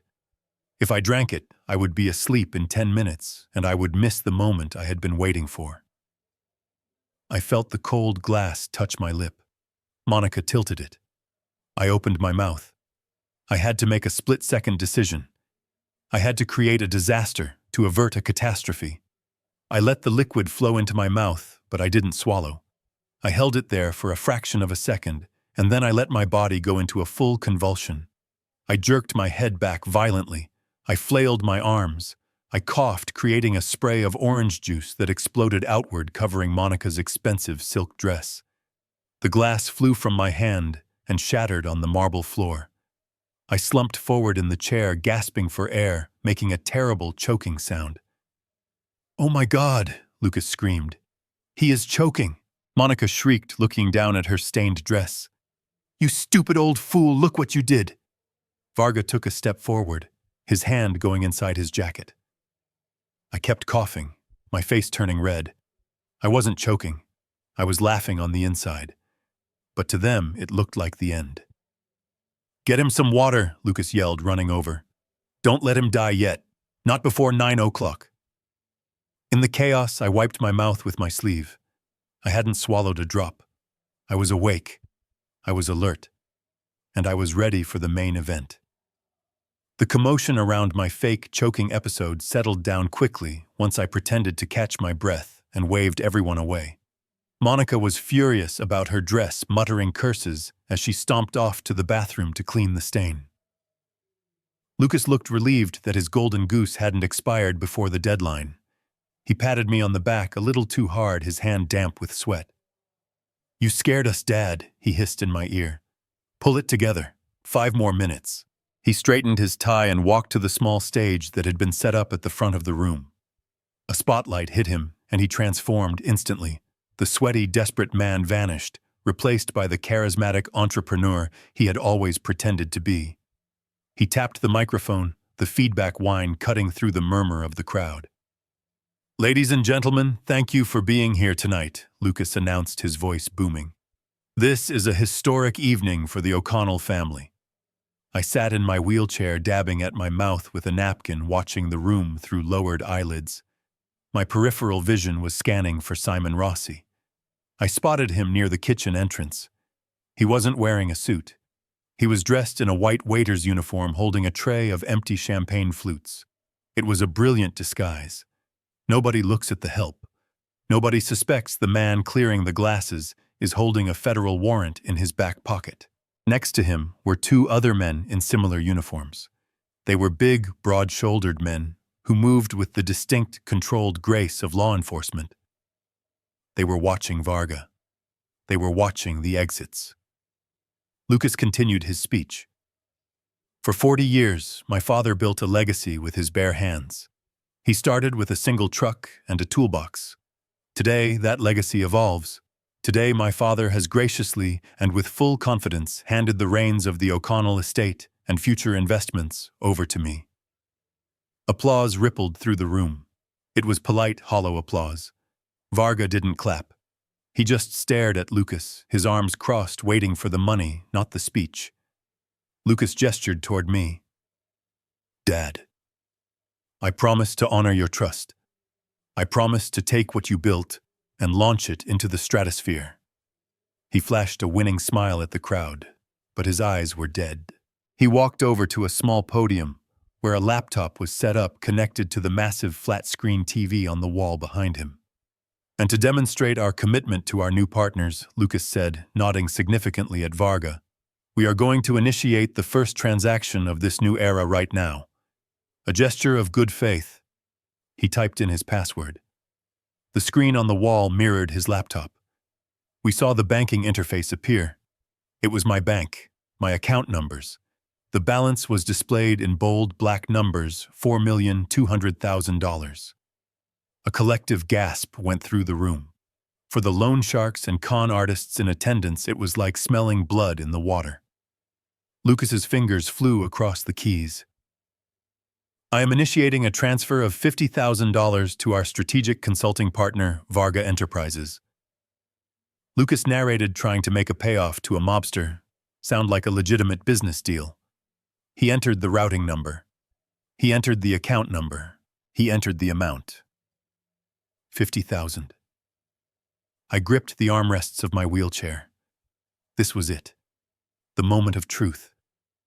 If Simon Rossi had done his job, if that clause on page 4 held up, the system would flag it. If not, I was about to watch my hard-earned money disappear into the pocket of a criminal. Lucas hovered his finger over the enter key. He looked at Varga. Varga nodded, a slight smirk playing on his lips. "Here is to the future," Lucas said. He pressed enter. On the big screen, a loading circle appeared. It spun, and spun, and spun. The room went silent. You could hear the ice melting in the glasses. "Usually these transfers are instant," Lucas said, a nervous laugh escaping his throat. "Just the bank's security protocols. Very high-tech." The circle kept spinning. 10 seconds. 20 seconds. Lucas tapped the enter key again, harder this time. "Come on," he muttered. Suddenly, the spinning circle stopped. The screen didn't show a green checkmark. It didn't say, "Transfer complete." Instead, the screen turned a bright, alarming shade of red. A dialog box popped up in the center, large enough for everyone in the back of the room to read. "Transaction denied. Authorization required. Legal counsel. Verification pending." Lucas froze. He stared at the screen as if it were speaking a foreign language. He clicked the mouse frantically. "What is this?" he whispered. "What the hell is this?" He turned to look at me. His face was pale, his eyes wide with panic. "Dad, what did you do?" I didn't move. I didn't speak. I just sat there, the frail old man in the wheelchair, watching the house of cards begin to wobble. Varga took a step forward. His calm demeanor was evaporating. "Is there a problem?" Lucas Varga asked, his voice low and dangerous. "No, no problem," Lucas shouted, his voice cracking. "It is just a glitch, a technical glitch. I have the power of attorney right here." He pulled the document from his pocket and waved it at the screen as if the computer could see it. "Look, it is signed. It is legal." He turned back to the laptop. "I will try again. I will try a smaller amount. Maybe it is a daily limit." He typed in $10,000. He pressed enter. The red screen flashed again instantly. "Transaction denied. Please contact attorney of record Simon Rossi." The name Simon Rossi hung on the screen like a neon sign. "Who is Simon Rossi?" Lucas yelled, scanning the room. "Who the hell is Simon Rossi?" From the back of the room near the kitchen, a voice spoke up. It was calm, clear, and cut through the tension like a knife. "That would be me," the voice said. Simon Rossi stepped forward. He placed his tray of champagne glasses on a side table. He didn't look like a waiter anymore. He looked like a man who owned the room. He reached into his back pocket and pulled out a folded document, holding it up for everyone to see. "And I believe, Mr. O'Connell, that you forgot to read page 4 of the document you forced your father to sign this morning." Lucas stared at him, his mouth opening and closing like a fish out of water. "Page 4. Lucas stammered. "Clause 14, Section B," Rossi recited from memory, walking slowly toward the stage. "Any transaction exceeding $10,000 requires my personal approval. And I have to tell you, Lucas, I am not approving a dime to a known money launderer." The room erupted. Guests started whispering. Varga's men reached into their jackets. Lucas looked at Varga. He looked at Rossi. Then he looked at me. And in that moment, the fog lifted from his eyes. He saw me. He really saw me. He saw that I wasn't trembling. He saw that my back was straight. He saw the cold, hard intelligence returning to my gaze. "You," Lucas breathed, the realization hitting him like a physical blow. "You knew." I slowly unbuckled the safety belt of the wheelchair. I tossed the tartan blanket onto the floor. I placed my hands on the armrests and pushed myself up. I didn't wobble. I didn't stumble. I stood tall, 73 years of grit and iron, standing in the middle of the luxury living room my son had rented with lies. I walked toward the stage. The crowd parted for me. "Yes, Lucas," I said, my voice strong and steady. "I knew. I knew about the house. I knew about the rental. I knew about the fake funeral. And I knew about the $600,000 you owe to the man standing behind you." Lucas backed away until he hit the podium. "Dad, wait, I can explain. Explain what I asked, stepping onto the stage. Explain how you watched your mother scrub floors.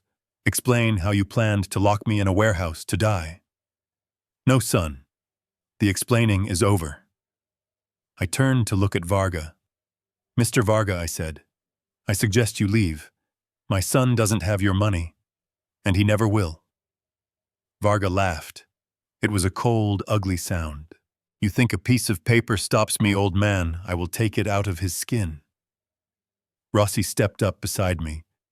"I wouldn't do that if I were you," Rossi said. He signaled to the 2 other waiters. They pulled out their badges. "FBI, nobody move." The room turned into chaos. People screamed.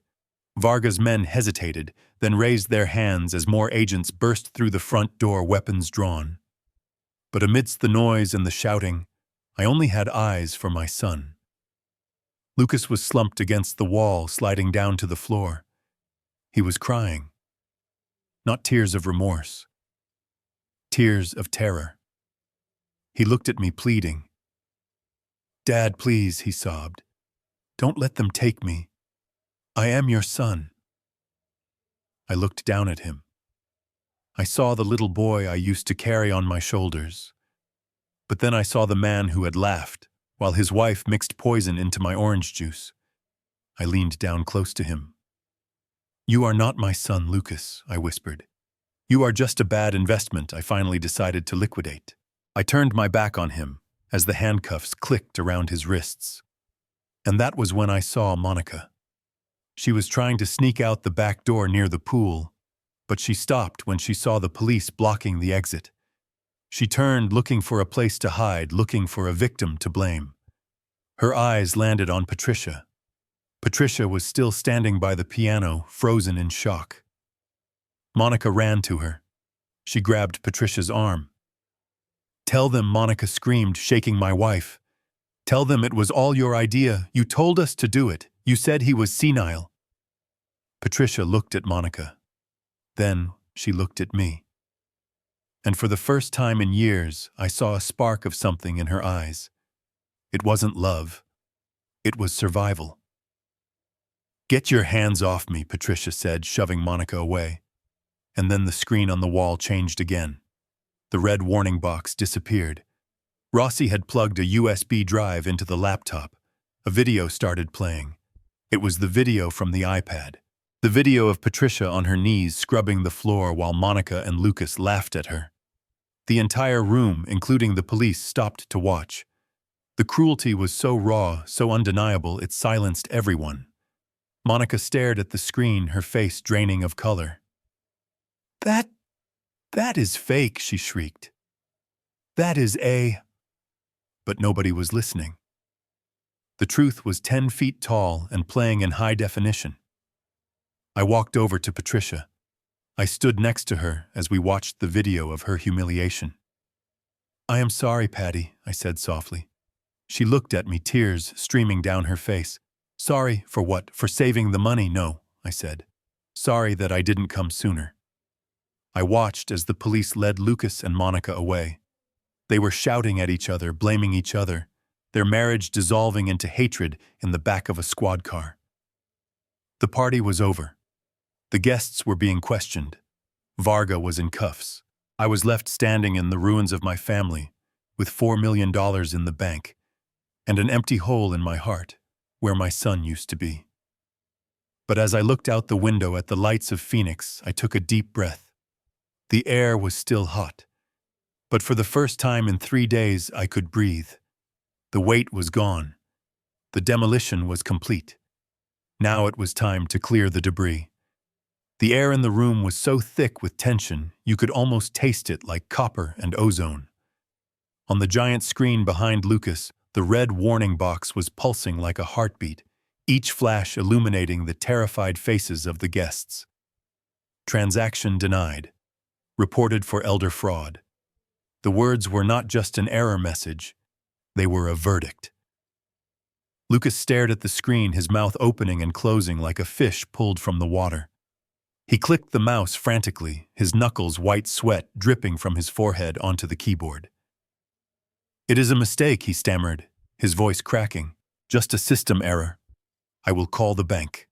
I will fix this." Varga stepped closer, his shadow falling over Lucas like a shroud.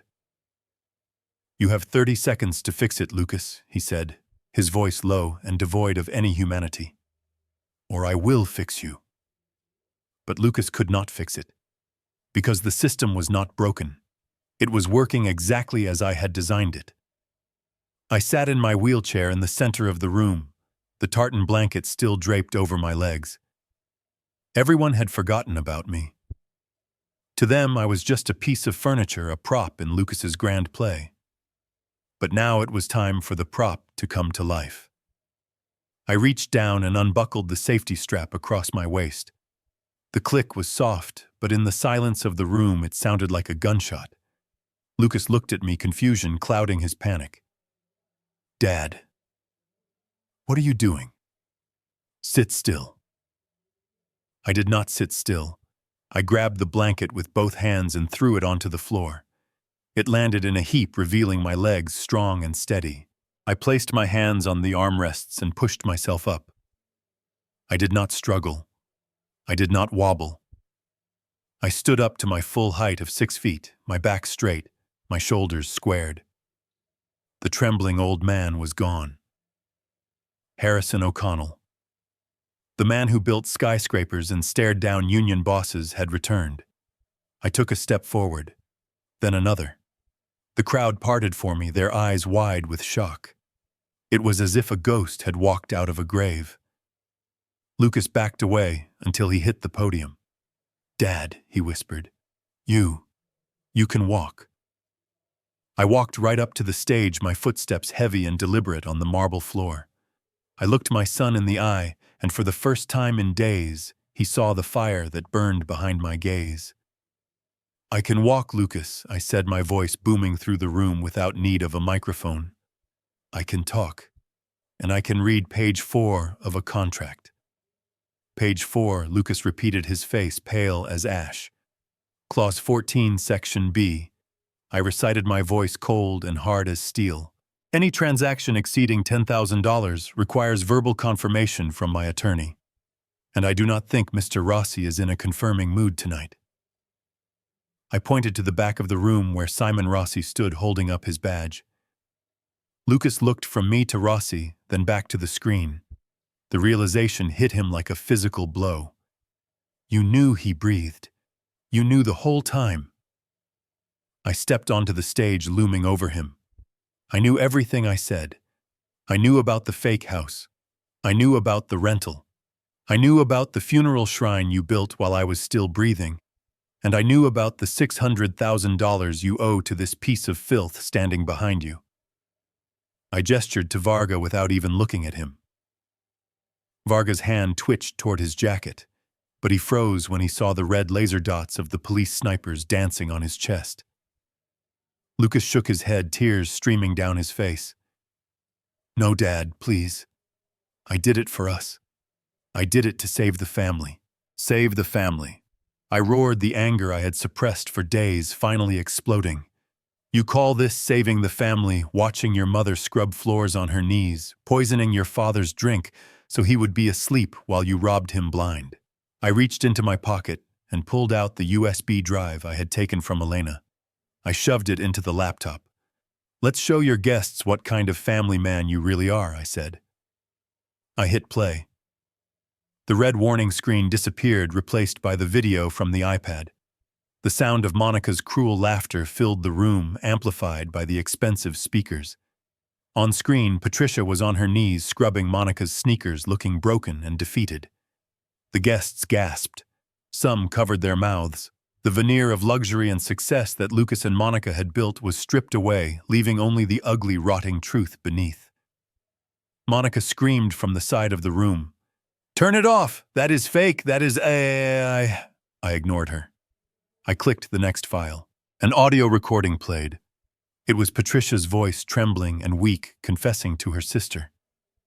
"I have to let them do it, Sarah. If Harrison finds out, he will cut us off. I can't let my baby starve." I looked at Patricia. She was standing by the piano, her face buried in her hands, sobbing. She could not look at me. She could not look at anyone. And finally, I pulled up the financial records Rossi had compiled. The gambling debts, the transfers to offshore accounts, the payments to Varga. It was all there, a digital trail of greed and stupidity. "You think I am old, Lucas?" I asked, my voice dropping to a dangerous whisper. "You think I am stupid? I built this empire with sweat and blood. You tried to steal it with a laptop and a lie. You forgot one thing, son. The foundation is only as strong as the man who poured it. And I am still standing." Lucas looked around the room. He saw the disgust in the guests' eyes. He saw the cold fury in Varga's stare. He saw the police moving in from the kitchen. He realized there was no way out. The walls were closing in, and the roof was caving in. His face twisted. The fear vanished, replaced by a feral, desperate rage. He was a trapped animal, and trapped animals bite.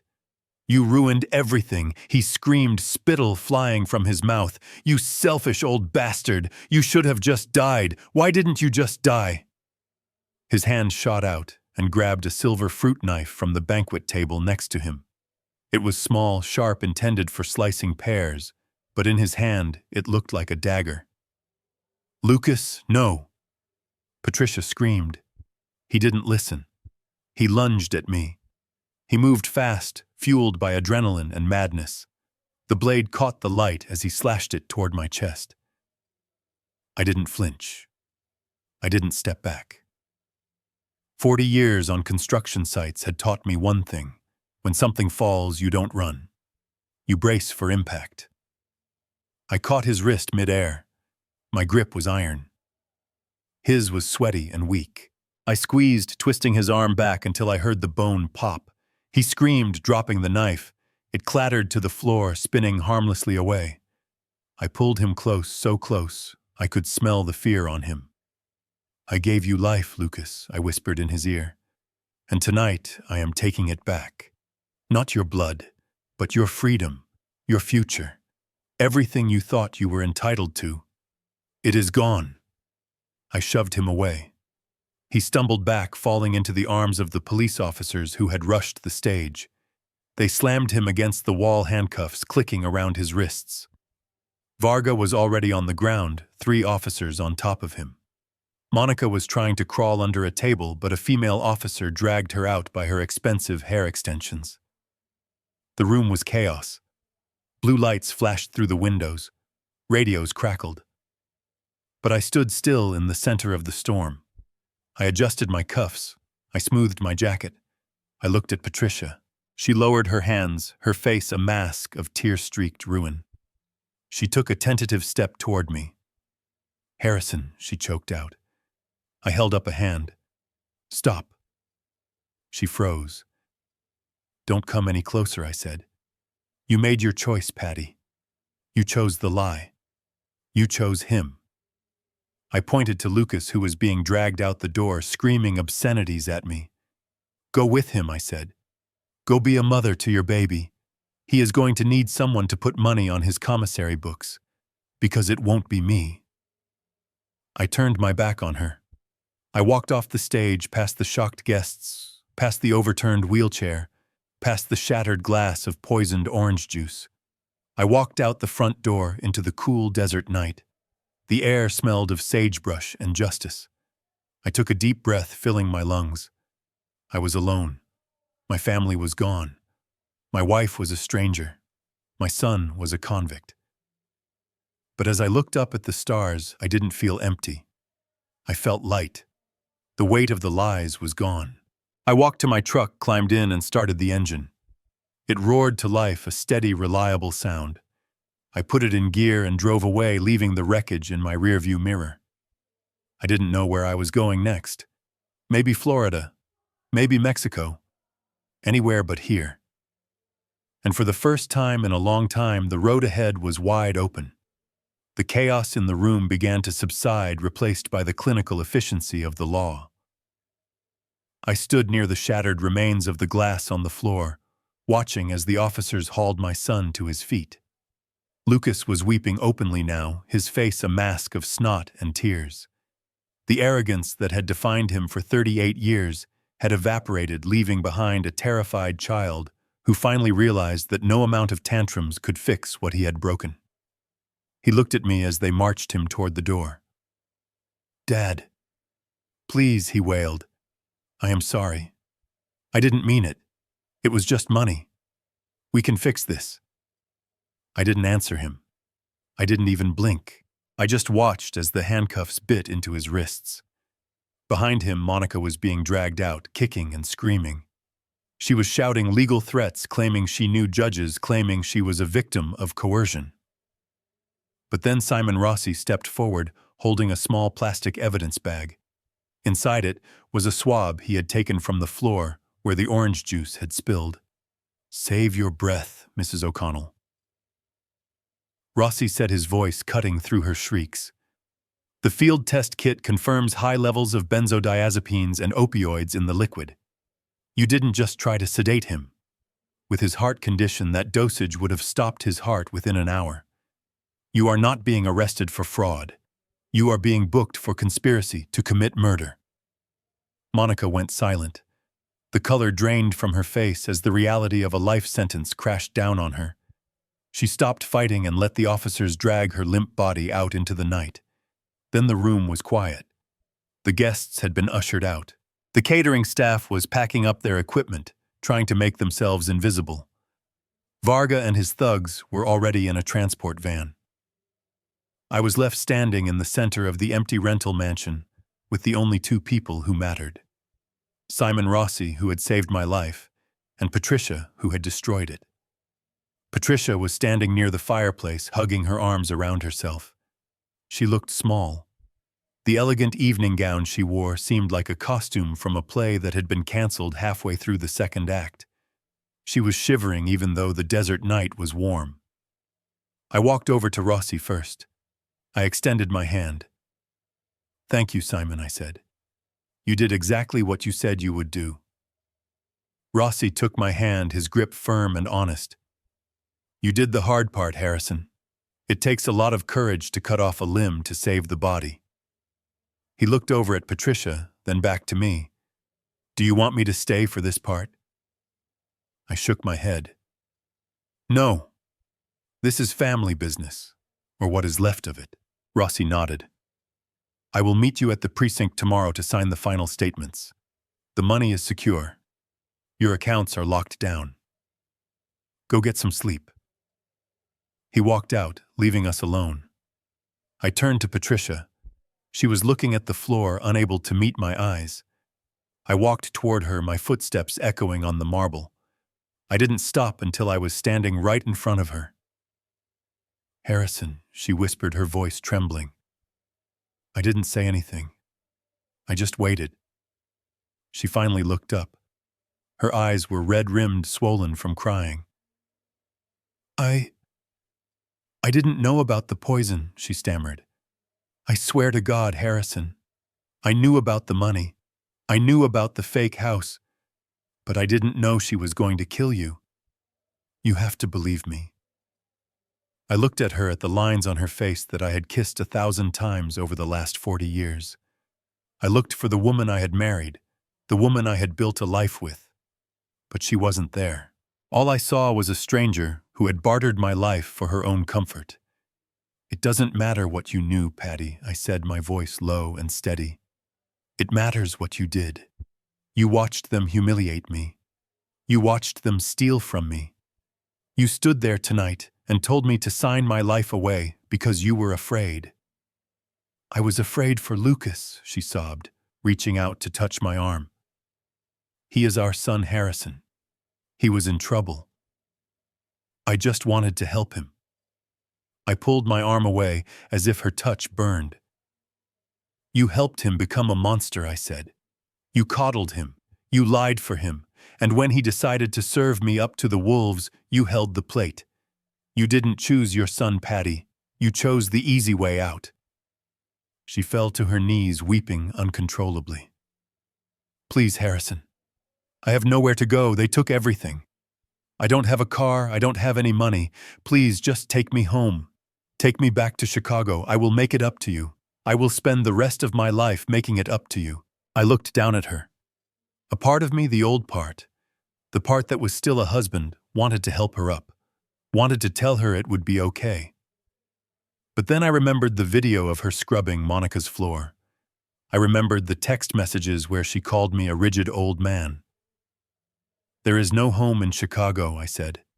She stopped crying for a second, looking up at me in confusion. "What?" "I sold it," I said. Her mouth opened in shock. You what?" "I called the broker this morning," I said, keeping my voice flat. "I accepted the cash offer we got last week. The one you said was too low. I signed the deed electronically an hour before I came here. The wire transfer hit my account 10 minutes ago, but that is our home," she whispered. "Where am I supposed to live? I don't know, I said. You are a mother. You chose your child. Maybe you should wait for him to get out of prison. Maybe you can live in the guest room of whatever halfway house he ends up in. Or maybe you can ask your sister Sarah for help. But you are not coming with me.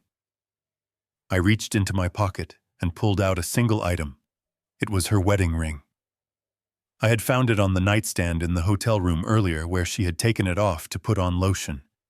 I dropped it into her palm. You can pawn this, I said. It should get you a bus ticket to Ohio and a few nights in a motel. Consider it my final alimony payment. Harrison, please, she screamed, grabbing at my pant leg. You can't leave me here. I am your wife. I stepped back, breaking her hold. No, I said. My wife died the moment she watched me drink that orange juice and didn't scream. You are just a witness. I turned and walked away. I didn't look back. I heard her sobbing. I heard her calling my name echoing in the empty cavern of the rented mansion, but I kept walking. I walked out the front door, past the police tape, past the flashing lights. I saw Elena standing by the gate. She had waited. She looked at me with sad, knowing eyes. Is it over, Mr. O'Connell? She asked. I nodded. It is over, Elena. She handed me a bottle of water. Where will you go? And I took the water and took a long drink, washing the taste of the evening out of my mouth. I don't know yet, I said. But I am thinking somewhere warm, somewhere without memories. I reached into my pocket and pulled out a check I had written earlier. I handed it to her. This is for you, I said. It is $20,000. It is enough to get you started somewhere new, somewhere safe. Don't tell anyone where you got it. Just go. Elena looked at the check, her hands shaking. Mr. O'Connell, I can't take this. You saved my life, Elena, I said. Consider it a finder's fee for finding the truth. I walked to my rented Ford truck. I climbed into the driver's seat. It sat high above the ground, solid and heavy. I started the engine, and the rumble of the motor felt like a heartbeat. I pulled out of the driveway, leaving the mansion behind. I drove down the winding roads of Paradise Valley, past the multi-million-dollar homes that hid so many ugly secrets.